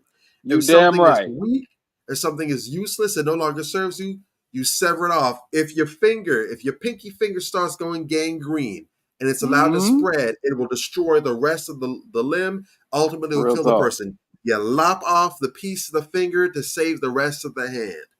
Right. That's evolution. Then you adapt to become stronger with viruses. When you get a vaccine, the purpose is supposed to teach the body how to fight it off. So now the body has evolved. And so now it's more resistant to the strength. That is a universal principle. One of the reasons why hip hop has been so influential, why it's literally taken over the globe, every part of the world has some sort of hip hop. You got rappers in Iran, in Iraq. You have rappers in Australia. You have rappers and hip hop heads out in Switzerland. A lot of these old head artists, we're not even talking about the new ones, but the classic hip hop, they're getting paid more than they ever do off of shows going international. They go to Sweden, they go through Europe, they go through Asia, and they bring back major bank because the love and respect and appreciation for the culture. You don't have a trip because this is a cultural music. You don't have cultural Asian music like that traveling the world, maybe with the exception of some of these K-pop and Japanese pop boy bands, whatever. But outside of that, you don't have cultural music like that going across the globe. When's the last time you've seen traditional Indian music jumping around with Bollywood taking over the planet and everyone's singing Bollywood and African? You don't have that. You have people in third world countries. They have huts, they have dirt floors, but they got posters of Tupac up on the walls. They do. They got posters That's of real. They know Biggie Small lyrics. They use them in ads. They're using instrumentals that have a hip hop base. It's a global phenomenon. Why is that? So. Because through natural selection, hip hop has become strengthened. You don't have that aspect or element of competition. Competition breeds greatness. When people are competing, it forces you to step your game up, step your levels up. And those who are at the top, they're going to be the ones who are remembered and sung about. They're going to be disregarded. Real and you don't have that anywhere else. And so as a consequence, hip hop is only going to get better no matter how much it's been commercialized and mainstreamed, how lab produced and GMO it is now with all these artists that are garbage. The one element that the industry has not been able to really colonize and confiscate and take advantage of is the streets. The streets still speak for the streets. And when you have a battle going on, Rolling Stone, Billboard, Universal Music Group, Sony Music Group, all these new gatekeepers for the culture, they don't get to speak and dictate who's winning who. The streets are saying Kendrick is putting pause under him. Right. Well, see, that's where they're getting it from. So if you want to look credible, if you want to look like you're in the know and you're not getting left behind, you have to speak for the streets. It's just like when the riots were happening in Ferguson. Initially, the news reports didn't want to cover what was happening in Ferguson. You had the city literally on fire. And there was people going on Twitter and social media saying, "Damn, we haven't seen a single news van, no helicopters, nobody's reporting on this. What's going on?" And so when the world was seeing this, like, well, what's going on over there? The news outlets had no choice but to respond and now start picking up because the streets forced the attention. Right. Same thing is applying right here. If you want to like you in the know, you have to cover this and you have to call it the right way. You can't go and say, whatchamacallit is winning the boxing fight. And say, oh, he's winning. And then at the end, everyone's saying, well, he's all busted up. What are you basing this commentary off of? Well, we want to cheat for him, but we got to give it to him now. I'm sure that they consulted the Negroes in their respective organizations, you know what I'm saying, before they posted this shit up. You know, the white man in charge wasn't listening to goddamn They Not Like Us and bumping that shit in his car. I doubt it. You know what I'm saying? But yeah, you're spot on with it. You know what I'm saying? And before Ant goes back, I just want to just add my 2 cents. We need more of this shit. We need to get rid of all the imposters in hip hop. If you want to get back, because people talk about how the quality has gone down, how it's not the same, how they just let anybody in. If you want to get back to proper hip hop, I'm not saying it has to sound like, boom bap, like it doesn't have to sound like a rapper's delight. I'm not saying that. Yeah. But if you want to get back to whatever direction it goes into, but where there's a quality of artistry, where the lyrics matter, there's substance, where you got the partying and you got the BS, you got the ratchet stuff, but you also because you need that. All this I don't know about that. I don't know about that. Some of this ratchet shit, I don't think you need at all. I think it's too much. I won't say you need, but I'll say that there's a place for it because the purpose is expression. And if you think about emotions, for example, you have happiness, you have anger, you have joy, you have sadness. All these different emotions, they all serve a purpose, even if some are less pleasant than others. There's a purpose for it. So Okay. there's a time to go ahead. I mean, now let's be honest. Now, should we be having people have their kids singing "Begging to Stay" and all that kind of stuff? Absolutely not. No. But if you're talking about wop wop wop in the bed with your wife and it's nasty time and you about to take that freakum out of your sister, out your closet, that's perfectly fine. Hey, go That's for it. fine. I ain't mad at There's a that. place for it. The I ain't problem mad is at when that. there's an overemphasis. So we need to get back to a place where the quality has the run of the yard, but we have an opportunity for others to shine and kind of get their Yeah. spotlight in there as well too. If you want to get back to that balance, you need this. We need more of this. We Right. need the Right. alphas in the room to butt heads and to set the tone, because this is also going to influence a lot of the artists coming up now. Yeah. This is going to That's the inspire a big lot deal. of people to see this.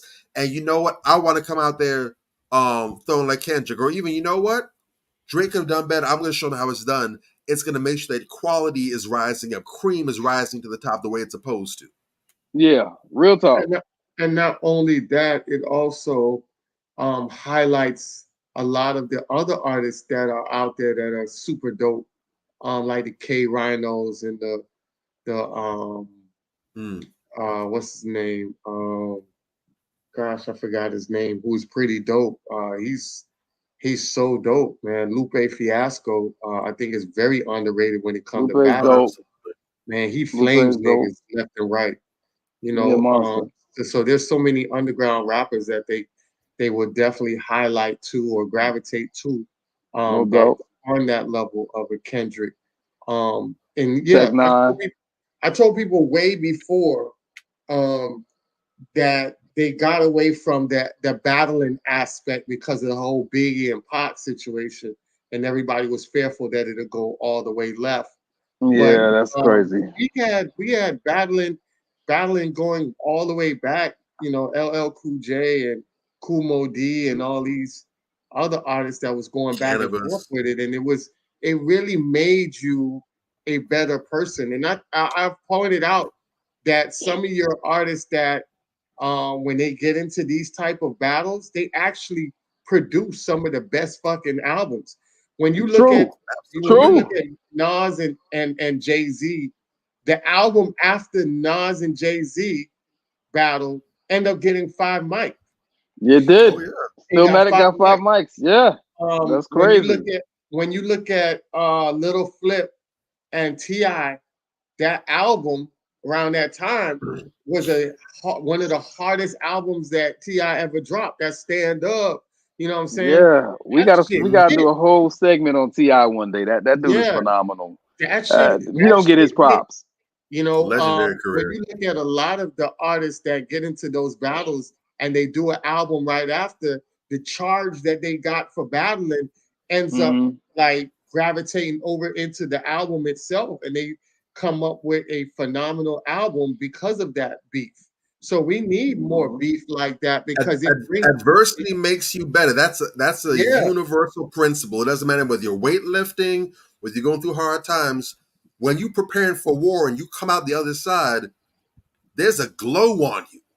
correct. Even if you lost, even if you didn't come out Yeah. on the favorable side of it, just the fact that you prepared, you did your due diligence, you gave it the best you had, and you still, even though you fell short, there's something about that preparation showing you where you are, how far you need to go, but just also because usually even if you fail, there's still other things that you may have did well and some things that you didn't do well, but that shows you who you are. That teaches you about yourself. True. And so that's going to put you in a different mindset. You're either going to want to prove yourself, so you're going to go harder, or because you won, you reaffirmed who you were, and that just gave you a different level of confidence and swag about yourself. So, you only get that when there's that case of adversity and challenge. When you're just comfortable, just sitting back, resting on your laurels, you get stagnant. You get complacent. You just take what you're doing for granted, and you're not pushed to go ahead and develop and hone yourself. And that's Real talk. I'm glad you said that, because when you look at, like Shara just pointed out, the LL and cannabis, I didn't expect LL to come out and just, come together with so much lyrics for It was legendary. Cannabis.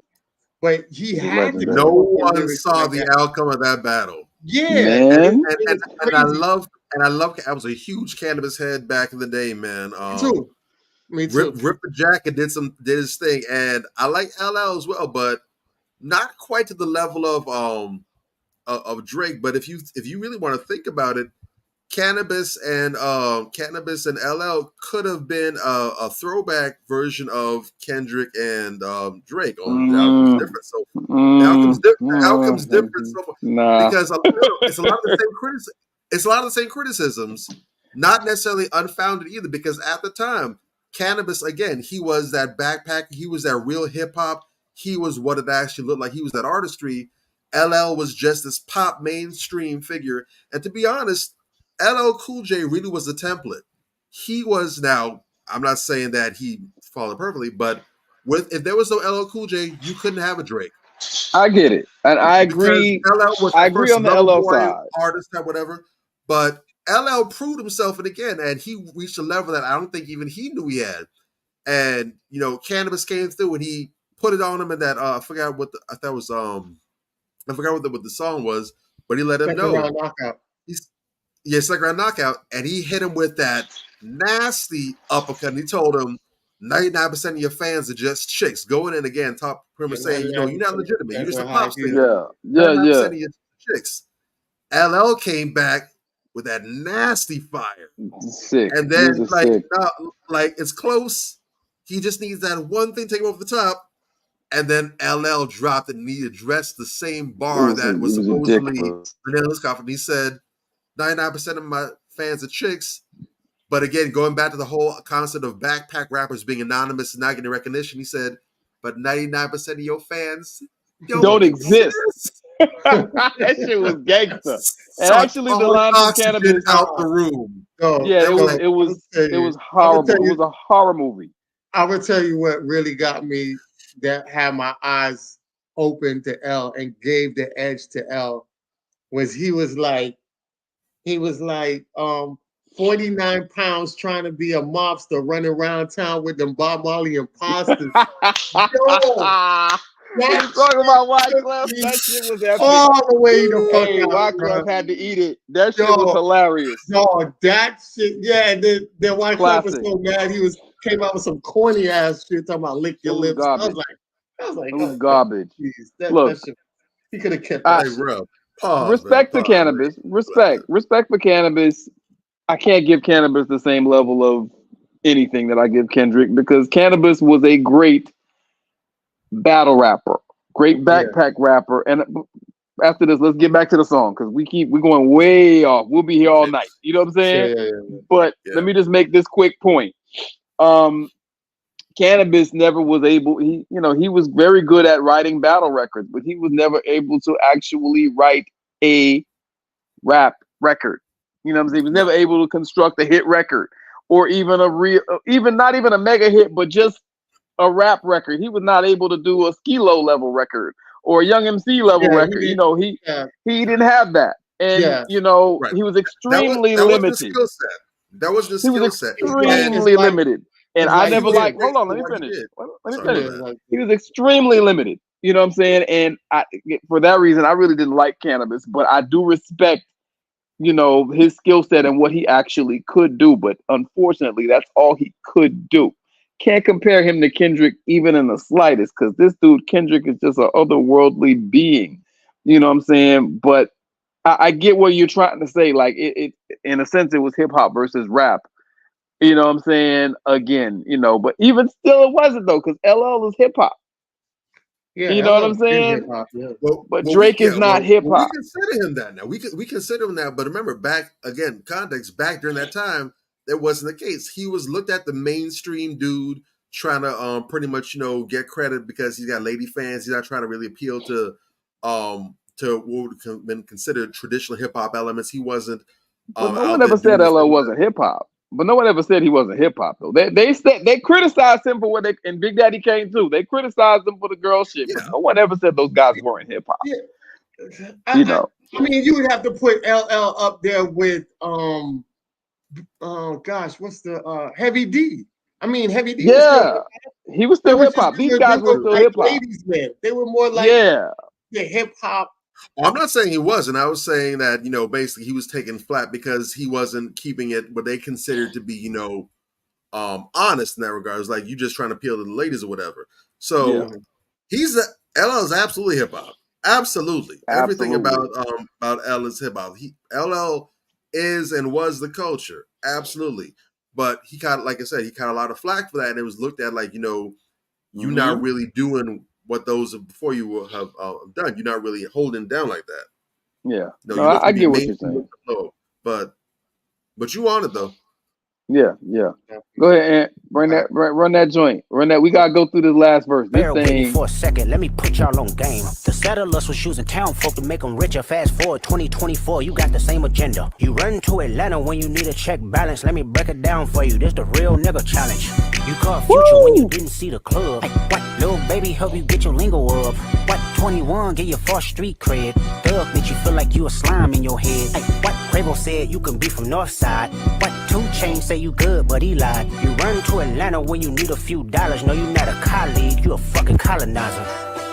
The family matter and the truth for the matter. Here was God's plan to show y'all the liar. Yo, break it down right there. Then we'll go over the end. Hold up. Stop it right there. Stop it right there. We'll go over the end later. But I just gotta fucking I want to start from the end because the build up was what it was, right? He went through so much and he ended that shit. He said, "You're not a colleague, you a fucking colonizer." Kendrick, look, that is the hardest line I've heard. Shit, in the last 20 years. You not a colleague, you a fucking colonizer. Dude, this nigga, and he breaks it down from the beginning. Like I said, when he's talking about that, he's doubling down the line, talking about, with slaves or whatever the case may be. Then he goes from that and ties that into how Atlanta back in the day was the Mecca. They used to build railroads and all that type of shit. You know what I'm saying? And people, they sent the town folk there to make them richer. Fast forward to 2024 and you got the same agenda. So he's making the parallel to Atlanta and he chose a producer from Atlanta to make this beat. This nigga is so meticulous, dog, because Mustard on the Beat don't really do tracks for Kendrick Lamar like that. He don't really do West Coast tracks, but My Sweet Baby Jesus, he got this banger from an Atlanta producer. He said we go West Coast today though. Right, but the symbolism of using an Atlanta producer, on this track to make this point about, back in the days, they used to, basically pimp our intellectual property and use our actual physical labor to make them richer. And now you got Drake, the colonizer, doing the same thing. Every time you see Drake, he's paired up with somebody. He mentions them by name. He paired up with 21. He paired up with 2 Chainz. He paired up. We got a whole album with Future. And he's doing what DJ Khaled does. He's doing what what's the other guy? Really, DJ Khaled is the main one that does this. You know what I'm saying? But he does what all the rest of these damn tethers do. They pair up with somebody that's FBA so they can totally download our swag. You understand what I'm saying? And then that makes them hotter. You know what I'm saying? That makes them hotter. And then they go break off and do their own thing and then talk shit about FBA folks. Shout out Busta Rhymes. Talking shit about foundational Black American culture when that's what the fuck made you rich. You understand what I'm saying? This is the type of shit he's talking about. And look, this does not apply to all foreigners. You understand what I'm saying? Because there's some foreigners that are down. There's some foreigners that are riders. But a lot of foreigners have disdain for foundational Black Americans. They come here, they hate our culture, they hate us, they look down on us, but they like certain things about our culture, our swag. They download the whole shit, then go and talk about how, oh, this is really our shit. Y'all really got it from us. Bruh, come on now. Come on, J-Rock, I'm wrong. How am I wrong? Explain it.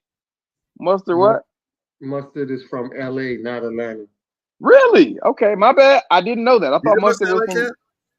Huh? Oh, I thought he was from. I No, thought Mustard was from. a lot of what happens is a lot of people move to Atlanta because Atlanta is the mecca. It's really the hottest spot for DJs and producers.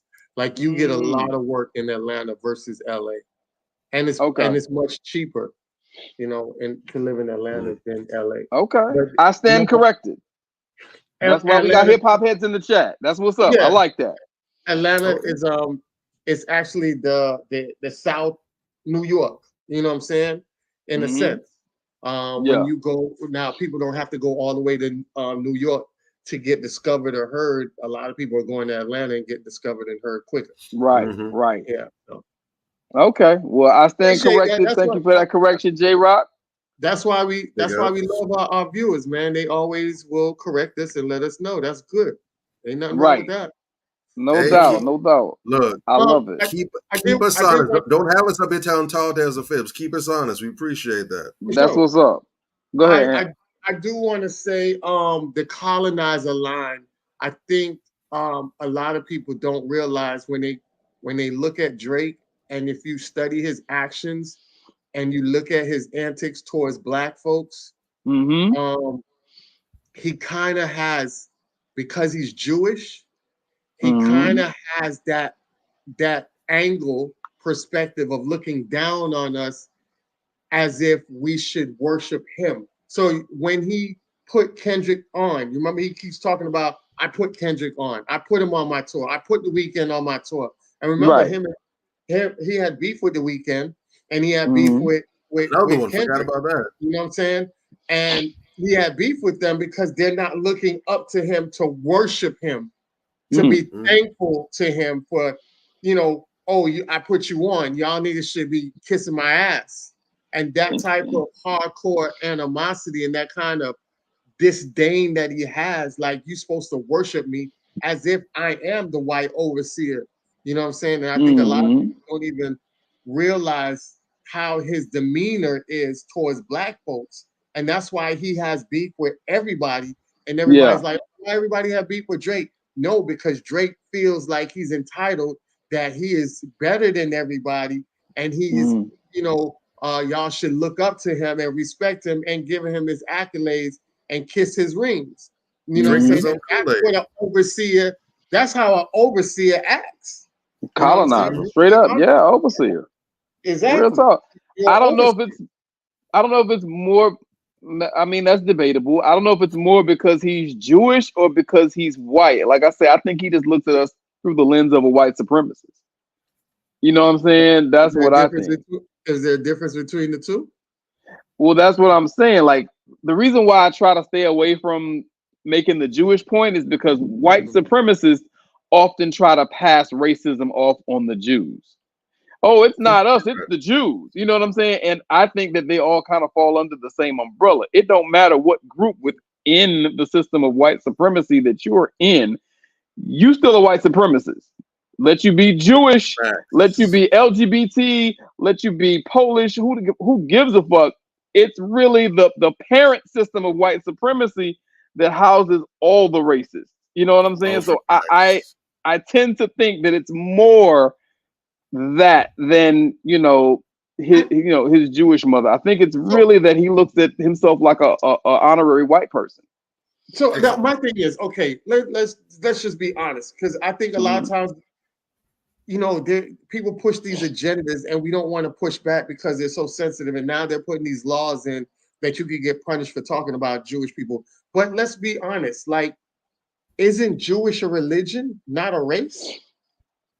It is, but the people who are giving us problems that are Jews are not the Black ones, is my point. You know what I'm saying? It's still under that umbrella of white supremacy. I'm not afraid to talk about nobody. It's just I don't like to give white supremacy a pass at the expense of calling out someone Jewish when they all hate us for the same reason, and it's really the larger umbrella of white supremacy that's fueling that hatred.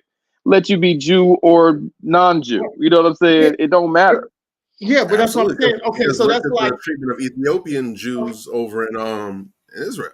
yeah, but the Yeah, thing about they're it is, mistreating the black Jews. yeah, but we're okay. We're black. We're all black. Right. You Major, you from Africa. I'm got No, I'm from Jamaican here, descent.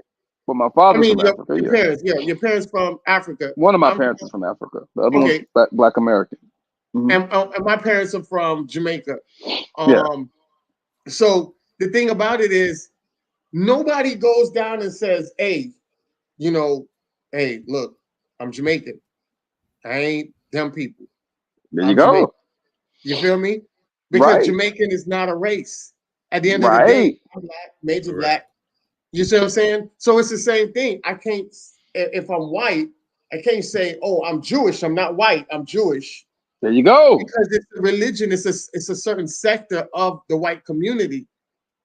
But you're Mm-hmm. still white. You still have white identity, because if I look on your ID, it's going to say white. It's not going to say Jewish. Right. Yes, you're making my Correct. point. Yes, that's So right. that's what I'm saying. But that's the games that they play. It's That's the game layers they on play. layers on layers, words within words within the words, meanings within meanings within meanings. That's how they like to try and play. They like to do like 3-card Monty, where they have these 3 different things and they'll switch them and use them interchangeably, hoping it's going to throw you off your game and get you all sidelined. But I see there's them do it all race, the time. there's ethnicity, there's everything else. And I that's see them do it all the time. and the Go ahead. thing about it, I brought this up too, because my homeboy didn't know, and he was sitting by one of the Hispanic guy, right? And he was like, "Yeah, man, I just met this Hispanic guy," and I said, "You met a white guy?" And he said, "No, he's Hispanic." I said, "White Hispanic is guy? not a race. Yeah, Hispanic. It Hispanic could be is a not a black race." Hispanic. It could be a He white didn't. Hispanic. He didn't know that. So I Mm-hmm. said, "You know what?" I said, "I ain't even gonna challenge you with no money. Ask him what he has on his ID." Mm-hmm. He found out that the Hispanic guy told him it said white on his ID. So of course it does, because 90% of them identify as white. People don't talk about that though. But that's what I'm trying to tell people. Like, we as black folks, we got to understand what the game is. We have to be the ones to push back, because we're the ones that get beat down all the time. And we have to stop sitting here trying to, do this "we are the world" type thing and start buckling down, making boundaries, setting it, and letting people know, like, hey, we got different sectors of people, you know what I'm saying, and rock like that. Like, this is who treats us, the white supremacy. If you fall under the white category, then you're part of that. If you fall outside of that and you're non-black, you're an honorary part of that. Because Right. we're down here in South Florida, and a lot of Hispanics practice racism on black people. There you go. Fact. Which is why I don't separate them. Yeah, and let's not forget that Joe Biden sat back and talked to the black people like shit. And I don't understand how a motherfucker could sit here in a damn Zoom meeting and talk to black people, and they ain't even say shit. The Black Caucus ain't say nothing back to him. I would have checked him. Yeah, I ain't scared of you. Fuck you. Yeah, y'all got to sit here and deal with the Hispanics, and y'all got to work with the Hispanics, because they're trying to shift over the direct white supremacy to the honorary white supremacy. And now these people are going to be the buffer class in between white supremacists. So you got the Asians that's getting with the Asian policy of protection. Now you have the Jewish people that's pushing for their protection. So everybody's getting protection but black folks. And we're going to be the ones beat down into the grave over this. And it's something that, we got to tighten up, man. We got to really look out for ourselves, man. Stop with the bull crap. And I'll land my plane on that. Real talk. Go ahead back to the song with that joint bang. Okay. And here, freaky ass nigga, he a 69 God. Freaky ass nigga, he a 69 God. Hey, hey, hey, hey, run for your life. Hey, hey, hey, hey, run for your life. Freaky ass nigga, he a 69 God. Freaky ass nigga, he a 69 God. Hey, hey, hey, hey, run for your life. Hey, hey, hey, hey, run for your life. Let me hear you say OV ho. OV ho. Say OV ho. OV ho. Then step this way, step that way. Then step this way, step that way. Are you my friend? Are we locked in? Then step this way, step that way. Then step this way, step. Yo, Listen, I thought that part right there, I thought was the most genius part of this whole song. This yes, it motherfucker was. knows that black people go to damn functions and love to fucking line dance. How do you fucking implement a battle rap into a line fucking dance, though? It's insane, bro. Like this shit right here. It's so many genius layer, and this just the whole sing-songy. Say OV ho. Listen, they on Drake's page. After he dropped his new song, you have people trolling him in the comments. Fuck you, nigga. This shit ain't shit. OV ho. I mean, they was trolling him in the comments saying, say OV ho on his page. You know what that remind me of? Remember this? Oh, hold on, I think it was. No, I don't think this shit gonna come off, but hold on, here you go. Yeah. So everybody in the 313, if you want and you rocking with me, you remember that shit? No, what's that? You lost That me. was Eminem. Oh, from in, 8 Mile. 8 Mile. 8 Mile. Yeah. He was like, I remember that shit. it's like fuck free world. So that's that when he did that, when he said OVO, that's what reminded me of the Fuck 8 the free Mile. world. When he was like, fuck free world, and everybody was rocking with him. I remember that shit. That shit was heavy. Yes, it's like that. Like Kendrick beat Drake at his own game with this song. Drake releases these. Drake is the only artist in the history of hip hop, and I cringe when I say artist. He's the only rapper in the history of hip hop to release a diss record that became a major hit. That hasn't happened. No Vaseline was hot. It wasn't a mega hit. It didn't chart. You understand what I'm saying? Fucking hit 'em up. It was hot. It didn't chart. It wasn't a major hit. Ether didn't chart. Ether didn't chart. You know what I'm saying? This nigga, Another great ones. He took a diss record and capitalized on that shit, made it commercial. I think the shit was nominated for a Grammy. Who does that? Kendrick beat him at his own game. I heard the beat come on to this shit. I'm like, oh, Drake. Listen, I heard the beat come on. I'm like, oh shit, Drake is in trouble. Because the beat by itself is a hit. I'm sorry. I thought Mustard was from damn Atlanta. My bad. You know what I'm saying? But so that doesn't tie into the genius I thought that it did. But the genius is still the genius is still that, you know, it's a bop. And he made a hit off of this record. How? Because he's from LA and he talked about Atlanta, and that right there is a double entendre. Okay. Fair. Look, this guy. Go ahead. No. It's so layered that it just don't make no sense, you know, because he draws the parallel. I guess Mustard is out of this now, but I get where you're going. But he draws the parallel. Back in the days, the colonizers used to go through Atlanta, you know what I'm saying, to basically pimp us for our swag and you know, become richer off of us. And Drake is doing that same thing. And he pointed out, he didn't just say, you know, those people, he gave you real live examples. And if you look at it, you can see where he, you know, every time Drake starts rapping with somebody, every time he starts rapping with Thug, he run around talking about slime. That's a gang thing, man. You're not supposed to be running around talking about no slime, nothing. You're a fucking white boy from Canada. You don't know nothing about that. You understand? Like, and he's running around saying this, and people are allowing him to because he's paid them. You understand? And dog, that right there, that's phony, that's fake, that's fraudulent, that's cap. This nigga don't overlook that that first part, that Future line, because remember, and Future, that's the biggest argument.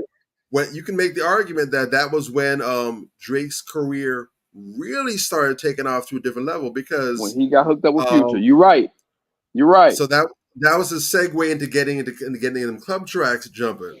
So now, ironically, the same thing that he criticized Kendrick about, like, you know, they don't play music in the clubs, it's not popular like that. Drake had some popular music when he first came out, but he didn't have nothing that was really club banger worthy like that. He went ahead and relied on Future, who was all up in the clubs. You know, Future's music was viral back then. all kind of bangers. He clicked with Future to go ahead and start getting that kind of traction.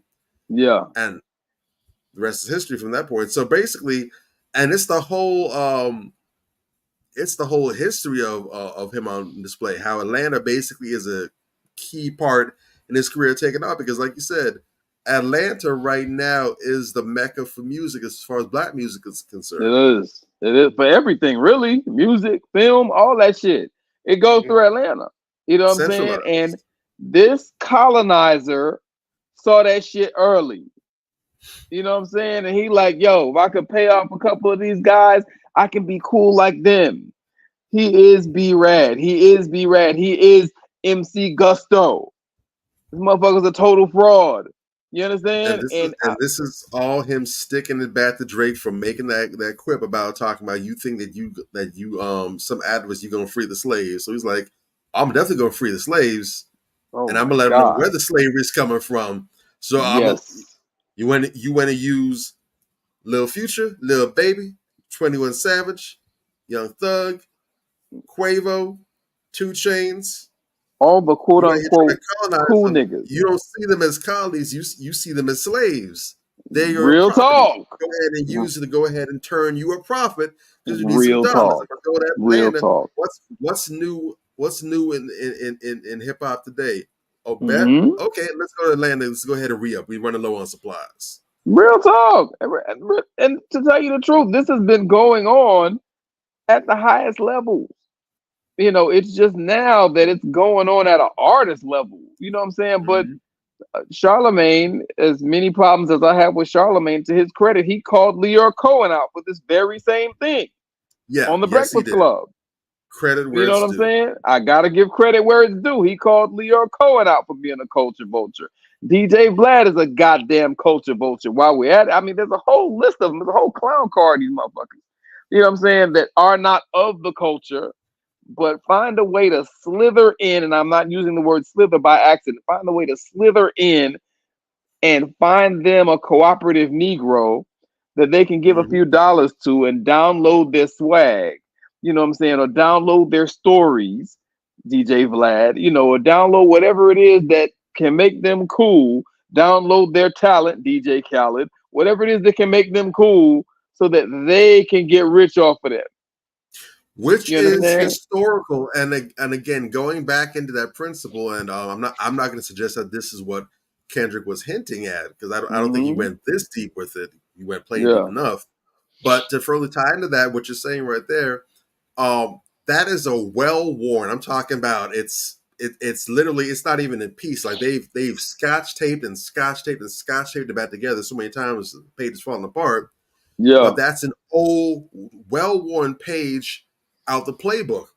Anytime you had colonizers go into a foreign country, a foreign land, especially if it was one that had different languages or whatever, different cultures and principles, yes, but especially the different language, they were never able to successfully colonize and take over a country without having someone from the country on their side, a guide, so to speak.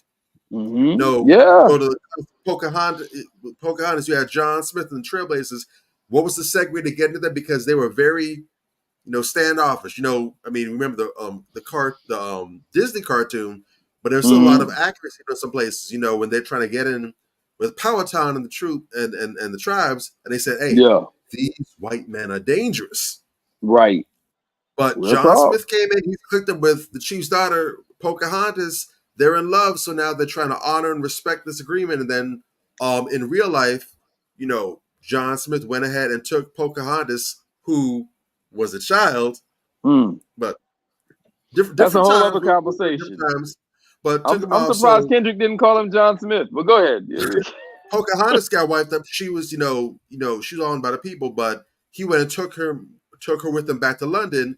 Meanwhile, his peeps are terrorizing, brutalizing, and devastating her tribe and her people and everything, and she's none the wiser. But that was only able to be possible because you had this connection that was forged with someone that was of the soil of the people, who allowed for that pry bar to come on in. Otherwise, without that, they had no way to get in. They had no way to get a footing, to understand the lay of the land, what they were up against. Same principle. So Yeah. You And got this is Drake why as we have to start being as careful your who we let in our culture. Go ahead. got to start Remember, gatekeeping. you remember it was the easiest way to access because you remember you guys have solid people around, right? And if one of your solid friends come in to your house, your home, or even your vicinity, wherever you at, and say, "Hey, man, this is my boy right here," automatically you would give him the pass because your boy's solid. So you'll be Yeah. like, "Well, my boy don't mess with no flaw ass people." So that's the Right. same way. It was the easiest way to get access because you say, "I don't trust you, but if Mm-hmm. he trusts you, then I will give you a pass to trust Hmm. you." That And that's how they endorsement. slide in. You know what And I'm saying? niggas still ain't learned to this day. You know what I'm saying? Exactly. Killers of the Flower Moon, same shit.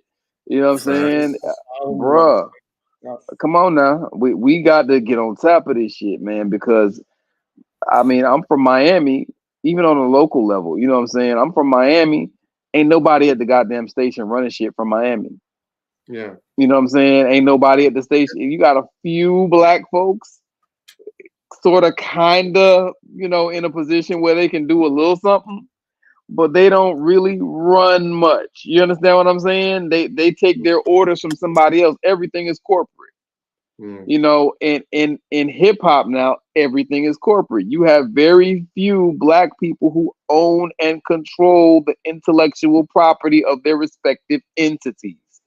You understand what I'm saying? These motherfuckers run around here talking about they a boss, they this, they that. No, they're not. They have bosses. CEO of whatever little label, he has somebody that tells him what to do. A lot of And these people, they just sell their name. That's the reality of it. And that's the problem that we have. If we're going to ever really see the change that we want, we got to start gatekeeping the culture, getting the vultures out. But that really begins with taking true ownership. That's why Facts. black people hate. That's why black people hate Bob Johnson. You sold BET to these white folks, and look at the shitstorm that BET is now. BET yeah. ain't been shit in years. The sewer. You understand? It is vomit inducing to watch BET. You understand what I'm saying? So shows like Teen Summit, Vibrations, Rap City, The Basement, all Uncle that type of Jeff. shit. Man, these shows were great shows and they were positive shows. And this is the type of shit that black people doing when they're running, when they're actually owning and And they controlling and they black have the best media. interests of the Man, people of the I, culture They in have the mind. best interest of the people and the culture in mind. Exactly. We got to I, get these fucktards out of these positions of power. Go I ahead, Aaron. really, no, I really wish they would. I wish imagine if Debbie Allen had Tyler Perry Studios. Wow. Just wow. Just wow. That's just phenomenal. That would be amazing. You know what I'm Man, you saying? But know what a cultural shift would go on if that yeah. sister had Yeah, that. man. Well, they say that's why Bill Cosby. They say that's why Bill Cosby ended up cased up in the situation he was in because he was trying to. And people always trivialize it. Oh, he was trying to buy NBC. Key. No, I don't believe that that's necessarily wrong.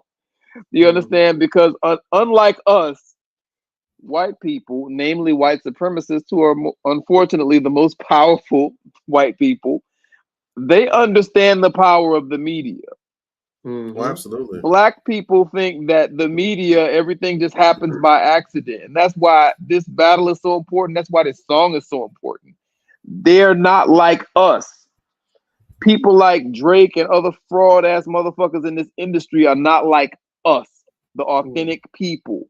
You understand? The people we are the culture. Everybody mocks what the fuck we do. This is why I have such a problem with what Busta Rhymes said about American culture. The US ain't got no culture. The little culture they got from us. Fuck you. You understand what I'm saying? Because in the US, Dirty black himself. people are the culture, nigga. You understand what I'm saying? And you bring your bitch ass over here and you don't know that and you speak ignorantly and ill of that culture. We can't fuck with you. Now we gotta come for you.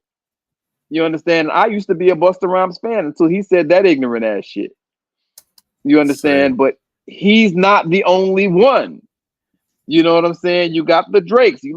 I really listen to the shit these people say when they make these rhymes, when they make these raps. There's a whole bunch of despicable things that Drake said. The most despicable thing Drake said in this battle, and I'll land my plane because I know we got to just close out the song or whatever. I don't want to get too far away from the song.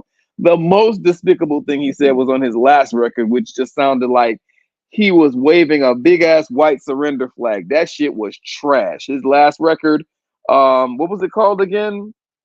The last diss record, The Heart Part 6, which is supposed to be a rip-off Kendrick series.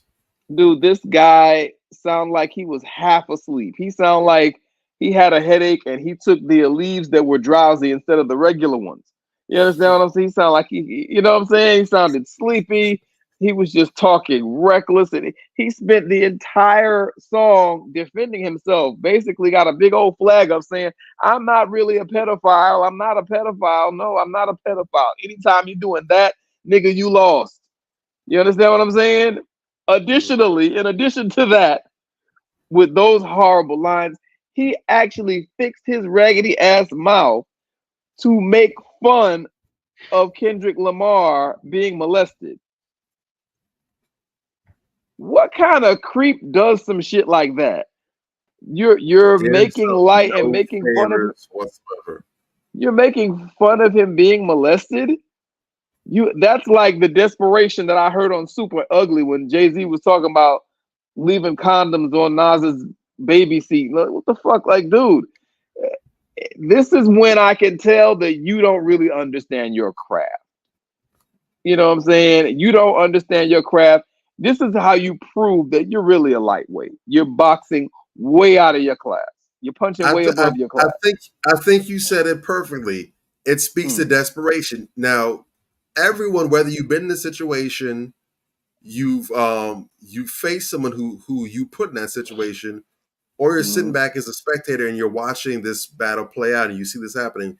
Everyone has seen what it looks like when you have a very heated battle going back and forth, whether it's physical, verbal, whatever, and you have one person who's clearly on the losing side, and in their desperation, they'll lash out, they'll say anything, they'll do anything, even if it's dishonorable, even if it makes them look bad or puts them in a worse situation, but they just simply can't just, be a good loser and say, you know what, you got me, or just take the L and walk off.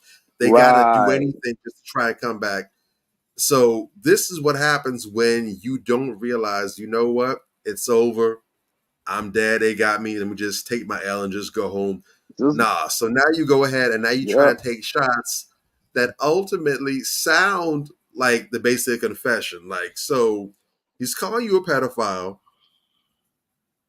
And then you basically take a shot. I mean, even if you had something there, even if you were spot on with the analysis with it, you're being accused of not only being a pedophile and sex offender, but from keeping them having them around you.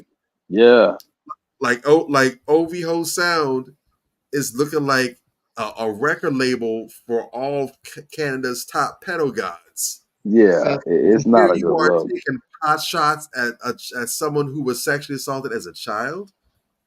That made sense to you? That real talk, bruh.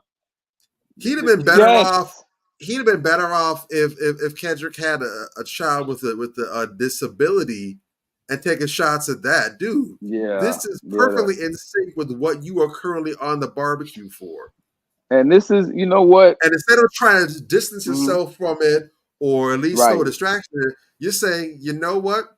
I'm on the grill. I already got the marks on my skin. Let me go ahead and add some more Memphis dry rub on me. Let me go ahead and put some Carolina mustard sauce. Let me make sure that mustard binder got all the seasoning locked in place. Damn, bro. This dude is a clown, like a straight up ass clown for that. But desperation will make you do that, Yeah, like that's an excellent point. I did not even catch that. Yeah, this nigga's getting charged with being a pedophile, and you're making fun of somebody who was molested as a child as a response. Making the case against you even stronger instead of making it weak or taking attention off. This nigga is just dumb. Like Drake, you could just tell. Like, and let me keep it a buck. The one he did before that, Family Matters, that was a hard record. he has some lines that were ill-advised in there because he don't write his own shit. You know what I'm saying? So somebody else wrote some lines. This is another thing. Like He in found a our good writer for that culture, one. right? In our culture, it's important that you write. I was explaining this to somebody earlier. I was debating with Marvin. God bless him. He Marvin Baptiste. God bless him. He's a boy. He loves Drake. He say he's not a Drake fan, but man, he was caping his ass off, and I was like, bruh, you're missing the point. This is how you know people who don't know hip hop.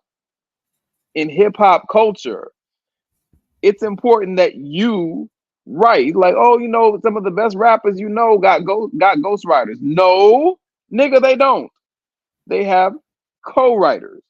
And if you understand the culture, again, back in the days, you put your homie on your song as a co-writer to give him credit.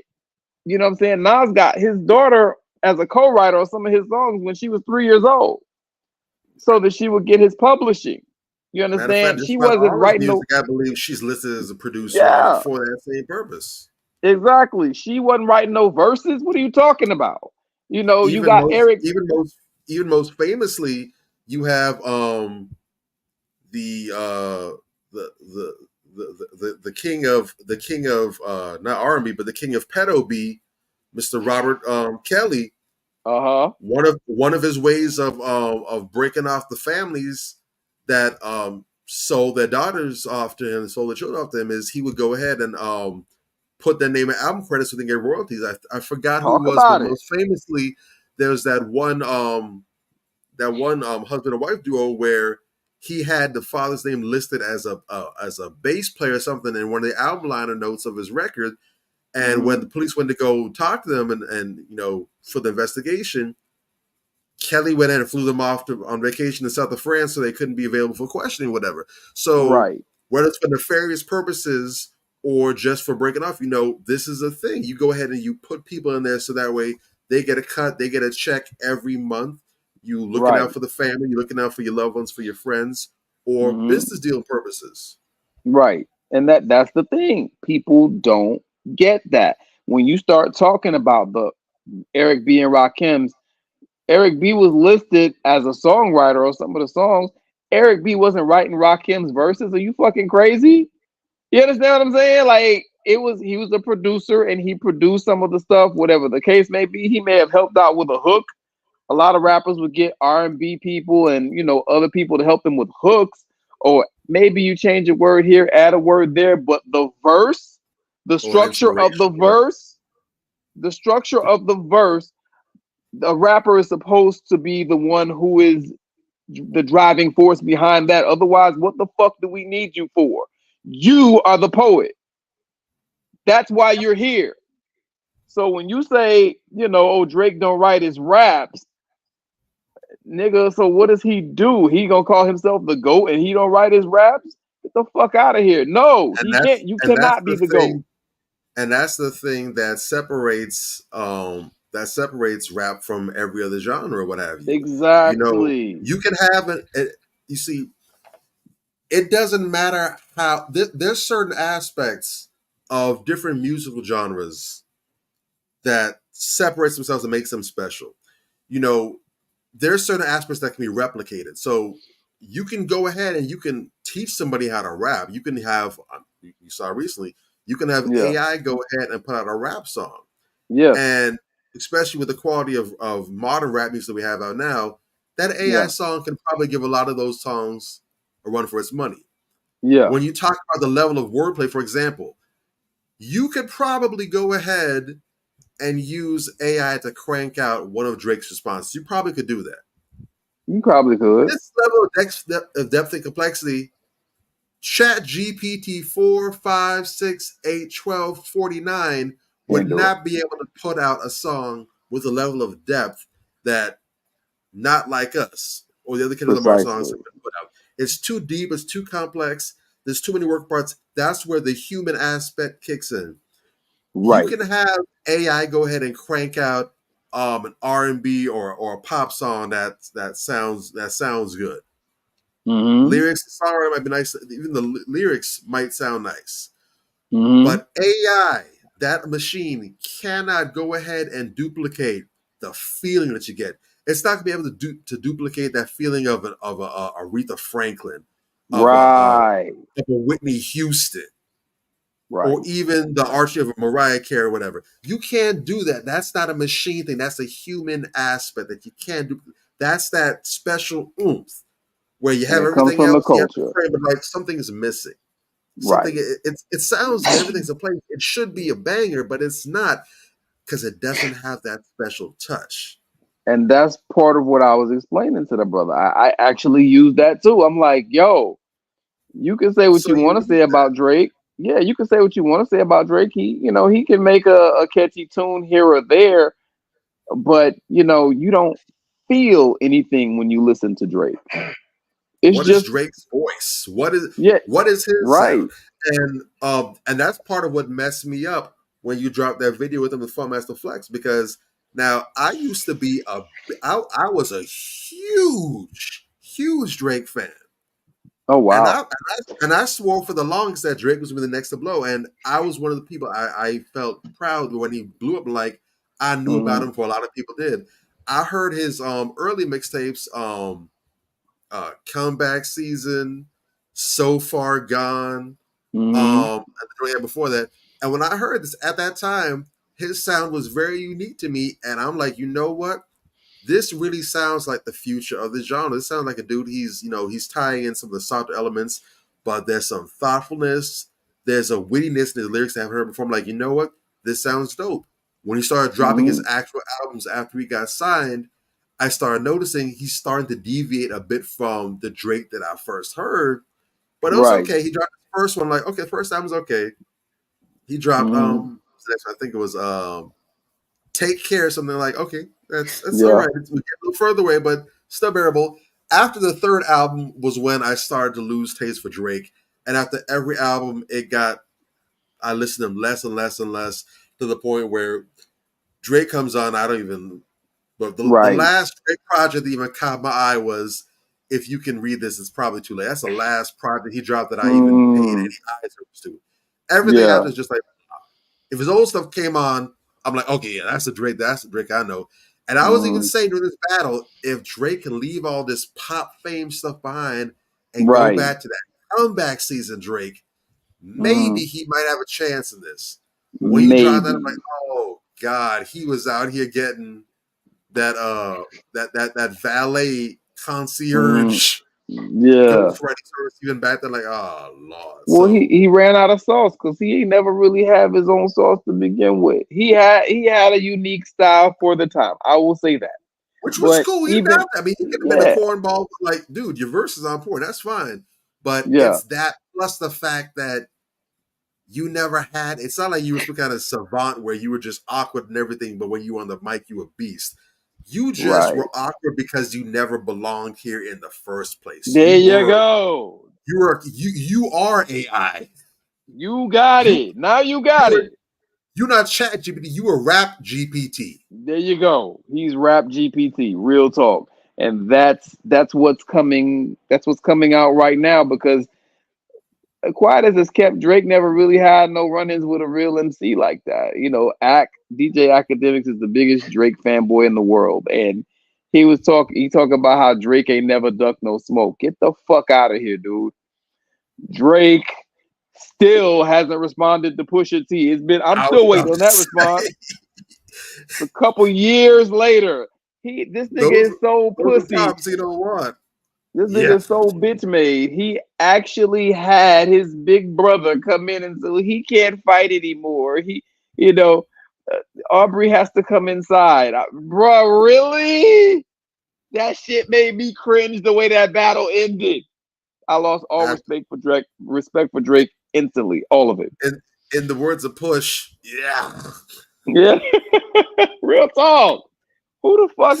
How do you even allow that to happen as a man? We talk about manhood on this show. How you allow that shit? And I'll land my plane. My God, we've been going for a minute on this, but Yeah, I don't know. Did we hit all the points, fellas? I think we Yeah, I did. think yeah. so. Anything else? And then I last but not least, the capstone. Kendrick put it in, lets it be known. The family matter and the truth of the matter.